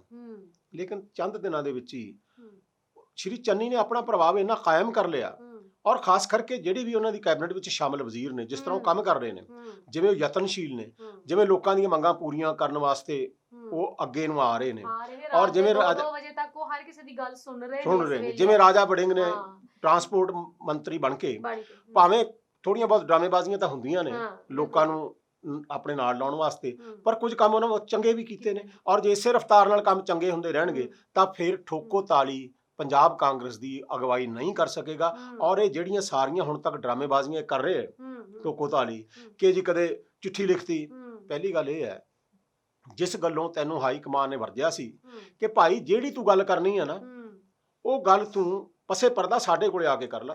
ਜੇ ਤੈਨੂੰ ਕੋਈ ਨਾਰਾਜ਼ਗੀ ਹੈ, ਜੇ ਤੂੰ ਕਿਸੇ ਦੀ ਆਲੋਚਨਾ ਕਰਨੀ ਹੈ, ਜੇ ਤੂੰ ਕਿਸੇ ਨੂੰ ਭੰਡਣਾ ਹੈ, ਉਹ ਤੂੰ ਸਾਡੇ ਕੋਲੇ ਆ ਜਾ, ਬੈਠ ਜਾ, ਜੋ ਤੇਰੀ ਨਾਰਾਜ਼ਗੀ ਹੈ ਸਾਡੇ ਕੋਲੇ ਜ਼ਾਹਿਰ ਕਰ ਦੇ, ਪਰ ਜਨਤਕ ਮੰਚ ਤੇ ਉੱਤੇ ਜਾ ਕੇ ਤੂੰ ਆਪਣਾ ਤੇ ਕਾਂਗਰਸ ਦਾ ਜਲੂਸ ਨਾ ਕੱਢ। ਲੇਕਿਨ ਇਹ ਬਾਜ਼ ਨਹੀਂ ਆਇਆ। ਉਹਦਾ ਕਾਰਨ ਬਾਜ਼ ਆਵੇਗਾ ਨਹੀਂ। ਕਿਉਂ ਨਹੀਂ ਬਾਜ਼ ਆਵੇਗਾ? ਕਿਉਂਕਿ ਇਹ ਆਪਣੇ ਆਪ ਨੂੰ ਬਹੁਤ ਚੱਕਰਵਰਤੀ ਆਗੂ ਮਤਲਬ ਸਥਾਪਿਤ ਕਰਨਾ ਚਾਹੁੰਦਾ ਹੈ। ਇਹ ਸਮਝਦਾ ਵੀ ਇਦੋਂ ਵੱਡਾ ਦਾਨਿਸ਼ਮੰਦ ਕੋਈ ਪੈਦਾ ਨਹੀਂ ਹੋਇਆ ਔਰ ਨਾ ਹੀ ਆਉਣ ਵਾਲੀਆਂ ਸਦੀਆਂ 'ਚ ਪੈਦਾ ਹੋਵੇਗਾ। ਲੇਕਿਨ ਜਿਸ ਤਰ੍ਹਾਂ ਇਸ ਵਿਅਕਤੀ ਨੇ ਇਸ ਪੰਜਾਬ ਕਾਂਗਰਸ ਦਾ ਜਲੂਸ ਕੱਢਿਆ, ਔਰ ਜਿਵੇਂ ਆਖਰੀ ਵਕਤ ਤੇ ਜਦੋਂ ਕਿ ਇਕਜੁੱਟਤਾ ਦੀ ਬਹੁਤ ਜ਼ਰੂਰਤ ਸੀ, ਏਕਤਾ ਦੀ ਬਹੁਤ ਜ਼ਰੂਰਤ ਸੀ, ਉਦੋਂ ਇਹਨੇ ਕਾਂਗਰਸ 'ਚ ਦੁਫਾੜ ਪਾਇਆ ਔਰ ਜਿਹੜੇ ਬੰਦੇ ਇਹਦੇ ਨਾਲ ਤੁਰੇ ਉਹਦੀਆਂ ਇਹਨੇ ਲੱਤਾਂ ਵੱਢੀਆਂ ਵੀ ਇਹਨੂੰ ਮੁੱਖ ਮੰਤਰੀ ਨਾ ਬਣ ਜੇ, ਕਿਤੇ ਇਹ ਨਾ ਹੋਵੇ ਰੰਧਾਵਾ ਜੀ ਮੁੱਖ ਮੰਤਰੀ ਬਣ ਜਾਣ, ਕੱਲ ਨੂੰ ਮੇਰਾ ਜਿਹੜਾ ਪਤਾ ਸਾਫ਼ ਹੋ ਜਾਏ। ਫਿਰ ਇਹ ਉਹਨਾਂ ਦੇ ਖਿਲਾਫ ਹੋ ਗਿਆ। ਦੂਜੀ ਗੱਲ ਇਹ ਹੈ ਕਿ ਉਹ ਵਿਅਕਤੀ ਜਿਹੜਾ ਕਿਸੇ ਅਹੁਦੇ ਦੇ ਲਾਲਚ ਵਸ ਕਿਸੇ ਪਾਰਟੀ 'ਚ ਸ਼ਰੀਕ ਹੁੰਦਾ ਹੈ, ਉਹ ਬੰਦਾ ਉਸ ਸੂਬੇ ਵਾਸਤੇ ਵੀ ਤੇ ਪਾਰਟੀ ਵਾਸਤੇ ਵੀ ਹਮੇਸ਼ਾ ਖਤਰਨਾਕ ਤੇ ਨੁਕਸਾਨदेह ਸਾबित ਹੁੰਦਾ ਹੈ। एक ही कदम गलत उठा था राहे शौक में, मंजिल तमाम उम्र मुझे ढूंढती रही, ਇਹਦਾ ਉਹ ਹਾਲ ਹੋਣਾ। ਬਿਲਕੁਲ ਬਿਲਕੁਲ। ਨਾਲੇ ਕਿ ਜਿਸ ਤਰੀਕੇ ਦੇ ਨਾਲ ਇਸ ਵੇਲੇ ਪੰਜਾਬ ਦੇ ਮੁੱਖ ਮੰਤਰੀ ਚੰਨੀ ਸਾਹਿਬ ਕੰਮ ਕਰ ਰਹੇ ਨੇ ਨਾ ਸਰ, ਸਾਫ਼ ਜ਼ਾਹਿਰ ਹੁੰਦਾ ਹੈ, ਆਮ ਜਨਤਾ ਨੂੰ ਵੀ ਆਪ ਪਤਾ ਲੱਗਦਾ ਹੈ ਕਿ ਉਹਨਾਂ ਦੇ ਦਿਮਾਗ ਦੇ ਉੱਤੇ ਇਸ ਟਾਈਮ ਕਿੰਨਾ ਬੋਝ ਹੈ ਕਿ 3-4 ਮਹੀਨੇ ਦੀ ਸਰਕਾਰ ਦੇ ਵਿੱਚ ਜੇ ਮੈਨੂੰ ਮੌਕਾ ਮਿਲਿਆ ਤੇ ਮੈਂ ਕੁਛ ਇਸ ਤਰ੍ਹਾਂ ਦਾ ਕਰਾਂ ਤਾਂ ਕਿ ਜਿਹੜੀ ਪੰਜਾਬ ਦੀ ਵਿੱਚ ਜਿਹੜੀ ਕਾਂਗਰਸ ਦੀ ਇੱਕ ਤਰ੍ਹਾਂ ਬੇਰੁਖੀ ਹੋ ਚੁੱਕੀ ਹੈ ਲੋਕਾਂ ਦੇ ਮਨਾਂ ਦੇ ਵਿੱਚ, ਉਹ ਵਾਪਸ ਲਿਆਈ ਜਾ ਸਕੇ। ਸਾਫ਼-ਸਾਫ਼ ਜ਼ਾਹਿਰ ਹੁੰਦਾ ਪਿਆ। ਪਰ ਦੂਜੀ ਗੱਲ ਇਹ ਆਂਦੀ ਪਈ ਕਿ ਹਜੇ ਤੱਕ ਨਵਜੋਤ ਸਿੰਘ ਸਿੱਧੂ ਜੀ ਪ੍ਰਧਾਨ ਹੈਗੇ ਨੇ ਜਾਂ ਨਹੀਂ ਹੈਗੇ, ਇਹ ਸਮਝ ਨਹੀਂ ਲੱਗ ਰਿਹਾ। ਇਹ ਸੱਪ ਦੇ ਮੂੰਹ ਕੋੜ ਕਿਰਲੇ ਵਾਲੀ ਗੱਲ ਹੈ ਕਿ ਜੇ ਤਾਂ ਇਹ ਕਹਿਣ ਵੀ ਮੈਂ ਅਸਤੀਫਾ ਦੇਤਾ ਤਾਂ ਫਿਰ ਸਾਰੀ ਜਨਤਾ ਨੇ ਟੁੱਟ ਕੇ ਪੈ ਜਾਣਾ ਵੀ ਭੜੂਆ ਜਿਹੜੀਆਂ ਮੰਗਾਂ ਨੂੰ ਲੈ ਕੇ ਤੂੰ ਤਾਂਡਵ ਕਰਦਾ ਫਿਰਦਾ ਸੀਗਾ ਉਹ ਤਾਂ ਫਿਰ ਤੇਰੀ ਮੰਨੀ ਨਹੀਂ ਗਈ। ਨਾ ਤਾਂ ਡੀਜੀਪੀ ਬਦਲੇ ਗਏ, ਨਾ ਐਡਵੋਕੇਟ ਜਨਰਲ ਬਦਲੇ ਗਏ, ਤੇ ਫਿਰ ਤੂੰ ਜਦੋਂ ਤੂੰ ਇਹ ਕਿਹਾ ਸੀਗਾ ਕਿ ਜਿੰਨੀ ਦੇਰ ਤੱਕ ਇਹ ਬਦਲੇ ਨਹੀਂ ਜਾਂਦੇ ਮੈਂ ਅਸਤੀਫਾ ਵਾਪਸ ਨਹੀਂ ਲੈਂਦਾ, ਤੇ ਰੋਜ਼ ਆ ਕੇ ਤੂੰ ਅਸਤੀਫਾ ਦਿੱਤਾ ਸੀ। ਇਹਦਾ ਮਤਲਬ ਹੁਣ ਤੂੰ ਥੁੱਕ ਕੇ ਚੱਟੇਗਾ। ਜੇ ਤੂੰ ਥੁੱਕ ਕੇ ਚੱਟੇਗਾ ਤੇ ਉਹਨਾਂ ਨੂੰ ਹਟਾਇਆ ਨਹੀਂ ਜਾਏਗਾ ਤਾਂ ਫਿਰ ਤੇਰਾ ਸਿਆਸੀ ਵਜੂਦ ਤਾਂ ਖਤਮ ਹੈ। ਇਹ ਜੋ ਵੀ ਮਰਜ਼ੀ ਕਰ ਲੈ, ਠੋਕੋ ਤਾਲੀ ਦਾ ਐਕਚੁਅਲੀ ਹੁਣ ਪਤਨ ਹੋ ਰਿਹਾ ਹੌਲੀ ਹੌਲੀ। ਔਰ ਉਹ ਹਾਈ ਕਮਾਨ ਜਿਹੜੀ ਕੱਲ ਤੱਕ ਇਹਨੂੰ ਦਾਨਿਸ਼ਮੰਦ ਸਮਝਦੀ ਸੀ, ਉਹ ਹੁਣ ਸਮਝਣ ਲੱਗ ਪਈ ਹੈ ਕਿ ਇਹ ਬੰਦੇ ਦਾ ਕੋਈ ਯਕੀਨ ਹੀ ਨਹੀਂ। ਤੇ ਅਸੀਂ ਇਹ ਸ਼ੁਰੂ ਤੋਂ ਕਹਿੰਦੇ ਰਹੇ ਹਾਂ ਕਿ ਜਿਹਦਾ ਇੱਕ ਇਸ਼ਟ ਨਹੀਂ ਨਾ ਉਹ ਕਿਸੇ ਦਾ ਨਹੀਂ। ਜੇ ਮੈਂ ਕਹਾ ਨਾ ਮੇਰੇ 15 ਬਾਪੂ ਨੇ ਤਾਂ ਮੈਂ ਫਿਰ ਕੀ ਹੋਊਗਾ, ਮੇਰੀ ਔਕਾਤ ਕੀ ਹੋਊਗੀ। ਜੇ ਕਹਾ ਨਾ ਮੈਂ 36 ਭਗਵਾਨਾਂ ਨੂੰ ਮੰਨਦਾ ਤਾਂ ਫਿਰ ਮੈਂ ਕਿੱਥੇ ਆ? ਠੀਕ, ਮੈਂ ਉਹ ਬੂਬਨੇ ਦੇ ਵੀ ਪੈਰੀਂ ਹੱਥ ਲਾਈ ਜਾਣਾ, ਮੈਂ ਉਹ ਬੂਬਨੀ ਨੂੰ ਵੀ ਰੱਬ ਕਹੀ ਜਾਣਾ, ਮੈਂ ਇੱਕ ਬਲਾਤਕਾਰੀ ਨੂੰ ਵੀ ਰੱਬ ਕਹੀ ਜਾਣਾ। ਮਤਲਬ ਬੰਦੇ ਦਾ ਕੋਈ ਆਪਣਾ ਵਜੂਦ ਹੋਣਾ ਚਾਹੀਦਾ, ਆਪਣਾ ਸਟੈਂਡ ਹੋਣਾ ਬੜਾ ਜ਼ਰੂਰੀ। ਠੋਕੋ ਤਾਲੀ ਹੈ ਜਿਹੜਾ, ਇਹ ਸਿਰਫ ਠੋਕੋ ਤਾਲੀ ਹੈ, ਹੋਰ ਇਹਦੇ ਚ ਕੋਈ ਐਸਾ ਮਤਲਬ ਕਹਿ ਲੋ ਕਿ ਸਵਾਏ ਮਸਖਰਾਬਾਜ਼ੀ ਤੋਂ ਕੋਈ ਤੱਤ ਸਾਰ ਨਹੀਂ ਇਹਦਾ।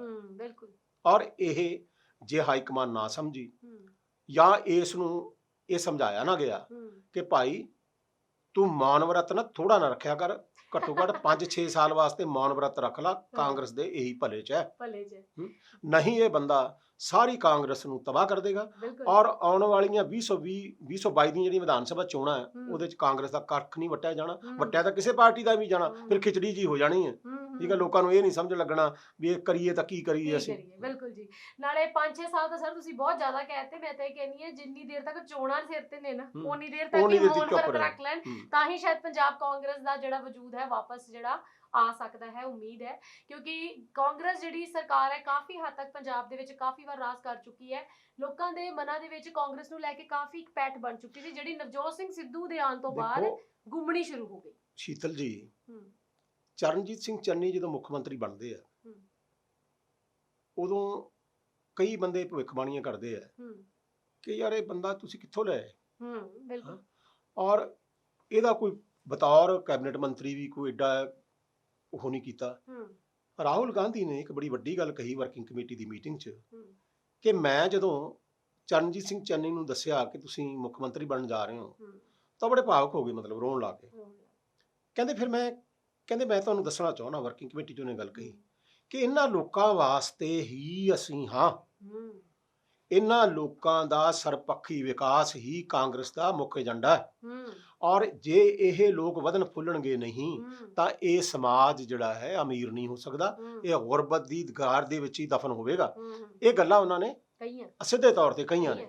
ਪਰ ਹੁਣ ਇੱਥੋਂ ਗੱਲ ਤੋਂ ਜ਼ਾਹਿਰ ਹੈ ਕਿ ਸ਼੍ਰੀ ਚਰਨਜੀਤ ਸਿੰਘ ਚੰਨੀ ਬਤੌਰ ਮੁੱਖ ਮੰਤਰੀ ਪੰਜਾਬ ਅਜੇ ਤੱਕ ਪੂਰੀ ਤਰ੍ਹਾਂ ਕਾਮਯਾਬ ਨੇ ਔਰ ਲੋਕ ਜਿਹੜੇ ਨੇ ਉਹ ਇਹਨਾਂ ਦਾ ਸਤਿਕਾਰ ਕਰਦੇ ਨੇ। ਜਿਸ ਤਰ੍ਹਾਂ ਉਹ ਲੋਕਾਂ ਨੂੰ ਮਿਲਦੇ ਨੇ, ਜਿਸ ਤਰ੍ਹਾਂ ਉਹ ਆਪਣੀਆਂ ਗੱਡੀਆਂ ਰੋਕ ਰੋਕ ਕੇ ਜੋ ਵੀ ਕੋਈ ਬੰਦਾ ਉਹਨੂੰ ਕਹੀ ਜਾਵੇ ਡਰਾਮਾ ਪਹਿਲਾਂ ਨਹੀਂ ਕਰ ਲਿਆ ਕਿਸੇ ਨੇ, ਜਿਹੜੇ ਪਹਿਲਾਂ ਸੀ ਉਹਨਾਂ ਨੇ ਡਰਾਮਾ ਕਰ ਲਿਆ। ਸੋ ਇਹ ਗੱਲ ਹੈ ਕਿ ਅਜੇ ਤੱਕ ਉਹ ਕਾਮਯਾਬ ਨੇ। ਤੇ ਜਿੱਥੋਂ ਤੱਕ ਮਤਲਬ ਸਾਡੀ ਅਕਲ ਕੰਮ ਕਰਦੀ ਹੈ, ਮੈਨੂੰ ਇਹ ਲੱਗਦਾ ਹੈ ਕਿ 2022 ਦੀਆਂ ਪੰਜਾਬ ਵਿਧਾਨ ਸਭਾ ਚੋਣਾਂ ਵਿੱਚ ਜੇ ਸ਼੍ਰੀ ਚਰਨਜੀਤ ਸਿੰਘ ਚੰਨੀ ਅਗਵਾਈ ਕਰਦੇ ਨੇ, ਜਿਸ ਦੀ ਪੂਰੀ ਸੰਭਾਵਨਾ ਹੈ, ਤਾਂ ਕਾਂਗਰਸ ਦੁਬਾਰਾ ਪੰਜਾਬ ਦੇ ਤਖਤ ਤੇ ਕਾਬਜ਼ ਹੋ ਸਕਦੀ ਹੈ ਔਰ ਲੋਕ ਇਸ ਨੂੰ ਪੂਰਨ ਹੁੰਗਾਰਾ ਦੇਣਗੇ। ਪਰ ਜੇ ਠੋਕੋ ਤਾਲੀ ਦੇ ਹੱਥ ਵਿੱਚ ਕੋਈ ਇਹੋ ਜਿਹਾ ਕੋਈ ਝੁਰਲੂ ਫੜਾਤਾ ਤਾਂ ਇਹਨੇ ਲੋਕਾਂ ਤੋਂ ਸਵੈ ਤਾਲੀਆਂ ਮਰਾਉਣ ਤੋਂ ਹੋਰ ਕੁਝ ਨਹੀਂ ਕਰਨਾ, ਜਾਂ ਹੱਥਾਂ ਨੂੰ ਥੁੱਕ ਲਾ ਕੇ ਇਸ ਸਟੇਜ ਤੇ ਮੰਚ ਤੇ ਚੜ ਕੇ ਉਹ ਬੈਟ ਬੂਟ ਜਿਹੜਾ ਹਿਲਾਉਂਦਾ ਹੁੰਦਾ ਹੈ, ਇਹੋ ਜਿਹੀ ਡੁਗਡੁਗੀ ਵਜਾਈ ਜਾਏਗਾ। ਉਹਦੇ ਨਾਲ ਲੋਕ ਮਨੋਰੰਜਨ ਤਾਂ ਆਪਣਾ ਕਰਨ ਵਾਸਤੇ ਆ ਜਾਣਗੇ, ਪਰ ਵੋਟ ਨਹੀਂ ਕਿਸੇ ਨੇ ਪਾਉਣੀ। ਪਰ ਜੇਕਰ ਮਨੋਰੰਜਨ ਦੀ ਗੱਲ ਕੀਤੀ ਜਾਵੇ ਤੇ ਜਨਤਾ ਦੇ ਕੋਲ ਮਨੋਰੰਜਨ ਦੇ ਬਹੁਤ ਹੋਰ ਸਾਧਨ ਨੇ, ਲੋਕ ਉੱਥੋਂ ਆਪਣਾ ਮਨੋਰੰਜਨ ਕਰਨਗੇ। ਸੋ ਇਸ ਠੋਕੋ ਤਾਲੀ ਨੂੰ ਇੰਨਾ ਜ਼ਿਆਦਾ ਪੋਲਿਟਿਕਸ ਦੇ ਵਿੱਚ ਆ ਕੇ ਆਪਣਾ ਮਨੋਰੰਜਨ ਜਿਹੜਾ ਹੈ ਲੋਕਾਂ ਦਾ ਕਰਨ ਦੀ ਜ਼ਰੂਰਤ ਨਹੀਂ ਹੈ। ਵੱਧਦੇ ਸਰ ਆਪਣੇ ਅਗਲੇ ਮੁੱਦੇ ਤੇ ਜੀ। ਗੁਰਦੁਆਰਾ ਪਟਨਾ ਸਾਹਿਬ ਵਿਖੇ ਕੁਝ ਦਿਨ ਪਹਿਲਾਂ ਜਿਹੜਾ ਹੈ ਲੜਾਈ ਝਗੜਾ ਹੋਇਆ, ਉਹ ਜਿਹੜਾ ਪੂਰਾ ਘਟਨਾਕ੍ਰਮ ਹੋਇਆ ਉਹਦੇ ਵਿੱਚ ਗੁਰਦੁਆਰੇ ਦੇ ਜਿਹੜੇ ਪ੍ਰਧਾਨ ਸਾਹਿਬ ਸਨ ਉਹਨਾਂ ਨੂੰ ਧੱਕਾ ਮਾਰ ਕੇ ਸਟੇਜ ਤੋਂ ਸੁੱਟ ਦਿੱਤਾ ਗਿਆ। ਇਹ ਸਾਰਾ ਘਟਨਾਕ੍ਰਮ ਸਾਨੂੰ ਦੱਸੋ ਕਿ ਆਖਰ ਕੀ ਹੋਇਆ ਤੇ ਕਿਉਂ ਹੋਇਆ। ਜਾਤ ਪਾਤ ਸਿੰਘਨ ਕੀ ਦੰਗਾ ਹੀ ਇਨ ਗੁਰ ਤੇ ਮੰਗਾ, ਇਹ ਕਿਹਾ ਜਾਂਦਾ। ਇੱਕ ਗੱਲ ਇਹ ਹੈ ਕਿ ਇਹ ਕੋਈ ਨਵੀਂ ਘਟਨਾ ਨਹੀਂ। ਸ਼੍ਰੀ ਅਕਾਲ ਤਖਤ ਤੇ ਕਿਰਪਾਨਾਂ ਚੱਲੀਆਂ, ਇੱਕ ਵਾਰੀ ਪ੍ਰਧਾਨ ਦੀ ਪੱਗ ਹੀ ਲਾ ਕੇ ਲੈ ਗਏ ਜੀ। ਠੀਕ, ਇੱਕ ਦੂਜੇ ਨੂੰ ਸ਼੍ਰੀ ਗੁਰੂ ਗ੍ਰੰਥ ਸਾਹਿਬ ਦੀ ਹਾਜ਼ਰੀ ਵਿੱਚ ਗੰਦੀਆਂ ਗਾਲਾਂ ਕੱਢਦੇ ਨੇ ਜੀ। ਦਾੜਿਆਂ ਕਛਹਿਰਿਆਂ ਗਾਤਰਿਆਂ ਵਾਲੇ ਬਾਹਰ ਜਰਮਨੀ ਦੇ ਵਿੱਚ ਇੱਕ ਗੁਰਦੁਆਰੇ ਵਿੱਚ ਇੱਕ ਦੂਜੇ ਨੂੰ ਗੰਦੀਆਂ ਗਾਲਾਂ ਕੱਢਦੇ, ਗੁਰੂ ਗ੍ਰੰਥ ਸਾਹਿਬ ਦੀ ਹਾਜ਼ਰੀ ਵਿੱਚ ਵੇਖੇ ਗਏ ਔਰ ਉਹ ਵੀਡੀਓ ਪ੍ਰਚਲਿਤ ਨੇ। ਕੈਨੇਡਾ ਦੇ ਵਿੱਚ ਵੀ ਇਹ ਕੁਝ ਹੁੰਦਾ, ਕਦੇ ਤੱਪੜਾਂ ਵਾਸਤੇ ਲੜਾਈ ਹੋ ਗਈ, ਕਦੇ ਕੁਰਸੀਆਂ ਵਾਸਤੇ ਲੜਾਈ ਹੋ ਗਈ, ਇੱਕ ਦੂਜੇ ਨੂੰ ਖਿੱਚੀ ਜਾਂਦੇ ਨੇ। ਲੱਖਾਂ ਰੁਪਏ ਮੁਕੱਦਮਿਆਂ ਤੇ ਬਰਬਾਦ ਕਰ ਦਿੰਦੇ ਨੇ ਇਹ ਗੁਰਦੁਆਰੇ ਦੀ ਚੌਧਰ ਲੈਣ ਵਾਸਤੇ। ਸਿਰਫ ਰੌਲਾ ਕਾਹਦਾ ਚੌਧਰ ਦਾ? ਚੌਧਰ ਕਾਹਦੇ ਵਾਸਤੇ? ਗੋਲਕ ਤੇ ਕਬਜ਼ੇ ਵਾਸਤੇ। ਜਿਹੜੀ ਪਟਨਾ ਸਾਹਿਬ ਚ ਅਵਤਾਰ ਸਿੰਘ ਹਿੱਤ ਜਿਹੜੇ ਪ੍ਰਧਾਨ ਗੁਰਦੁਆਰੇ ਦੇ, ਉਹਨਾਂ ਤੋਂ ਪਹਿਲਾਂ ਮਾਈਕ ਹੋਇਆ ਗਿਆਨੀ ਇਕਬਾਲ ਸਿੰਘ ਨੇ, ਜਿਹੜੇ ਪਹਿਲਾਂ ਸਾਬਕਾ ਜਥੇਦਾਰ ਨੇ, ਔਰ ਜਿਨ੍ਹਾਂ ਦੇ ਉੱਪਰ ਇੱਕ ਔਰਤ ਨੇ ਕਿਰਦਾਰਕੁਸ਼ੀ ਦਾ ਇਲਜ਼ਾਮ ਲਾਇਆ ਸੀਗਾ ਕਿ ਮੈਨੂੰ ਇਹਨਾਂ ਨੇ ਜ਼ਲੀਲ ਕੀਤਾ, ਕੰਮ ਸ਼ੋਸ਼ਣ ਕੀਤਾ ਮੇਰੇ ਨਾਲ। ਉਹਦੀਆਂ ਬੜੀਆਂ ਵੀਡੀਓਜ਼ ਪ੍ਰਚਲਿਤ ਨੇ। ਇਹ ਜਿਹੜੇ ਸਾਰਾ ਲਾਣਾ ਹੈ ਨਾ, ਇਹ ਕਾਬਜ਼ ਆ ਜਿਹੜਾ, ਇਹਨਾਂ ਦਾ ਮੂਲ ਮੰਤਵ ਹੁੰਦਾ ਹੈ ਗੁਰੂ ਦੀ ਗੋਲਕ ਨੂੰ ਆਪਣੇ ਪਰਿਵਾਰਕ ਜਾਂ ਸਿਆਸੀ ਮਫਾਦ ਵਾਸਤੇ ਇਸਤੇਮਾਲ ਕਰਨਾ। ਲੜਾਈਆਂ ਕਾਹਦੇ ਵਾਸਤੇ ਹੁੰਦੀਆਂ ਨੇ? ਗੁਰਦੁਆਰਿਆਂ 'ਚ ਕਾਹਦੇ ਵਾਸਤੇ ਹੁੰਦੀਆਂ ਨੇ? ਗੁਰਦੁਆਰਿਆਂ ਵਿੱਚ ਲੜਾਈਆਂ ਇਸ ਵਾਸਤੇ ਹੁੰਦੀਆਂ ਵੀ ਗੁਰਦੁਆਰੇ ਜਿਹੜੀ ਗੋਲਕ ਹੁੰਦੀ ਹੈ, ਸ਼੍ਰੋਮਣੀ ਕਮੇਟੀ ਜੋ ਕੁਝ ਹੋ ਰਿਹਾ, ਇੱਥੇ ਕਿਹੜਾ ਤਲਵਾਰਾਂ ਨਹੀਂ ਚੱਲੀਆਂ, ਇੱਥੇ ਕਿਹੜਾ ਜਿਹੜੀ ਇਹਨਾਂ ਦੀ ਆਪਣੀ ਫੌਜ ਬਣਾਈ ਹੋਈ ਹੈ ਉਹਨਾਂ ਨੇ ਜਿਹੜੇ ਬੇਕਸੂਰ ਸਿੱਖ ਜਿਹੜੇ ਕੋਈ ਮੁਜ਼ਾਹਰਾਕਾਰੀ ਸੀਗੇ ਉਹਨਾਂ ਨੂੰ ਫੜ ਕੁੱਟਿਆ ਨਹੀਂਗਾ। ਮਤਲਬ ਇਸ ਤਰ੍ਹਾਂ ਦੀ ਗੁੰਡਾਗਰਦੀ ਹੈ ਜਿਹੜੀ ਉਹ ਆਮ ਹੈ ਬਹੁਤ ਸਾਰੀਆਂ ਥਾਵਾਂ ਦੇ ਉੱਪਰ। ਔਰ ਇਹ ਜਿਹੜਾ ਕੁਝ ਪਟਨਾ ਸਾਹਿਬ ਵਿਖੇ ਹੋਇਆ ਇਹ ਪਹਿਲਾਂ ਸ਼੍ਰੀ ਹਰਿਮੰਦਰ ਸਾਹਿਬ 'ਚ ਵੀ ਹੋ ਚੁੱਕਿਆ, ਸ਼੍ਰੀ ਅਕਾਲ ਤਖਤ ਤੇ ਵੀ ਹੋ ਚੁੱਕਿਆ, ਔਰ ਬਾਹਰ ਕੈਨੇਡਾ ਦੇ ਗੁਰਦੁਆਰਿਆਂ 'ਚ ਵੀ ਹੋ ਚੁੱਕਿਆ, ਇਹ ਜਰਮਨੀ 'ਚ ਵੀ ਹੋ ਚੁੱਕਿਆ। ਦਰਅਸਲ ਗੱਲ ਇਹ ਹੈ ਕਿ ਜਿਹੜੀ ਆਸਥਾ ਦਾ ਦਾਅਵਾ ਕੀਤਾ ਜਾਂਦਾ ਹੈ ਉਹ ਆਸਥਾ ਉਸਤਾ ਹੈ ਨਹੀਂ।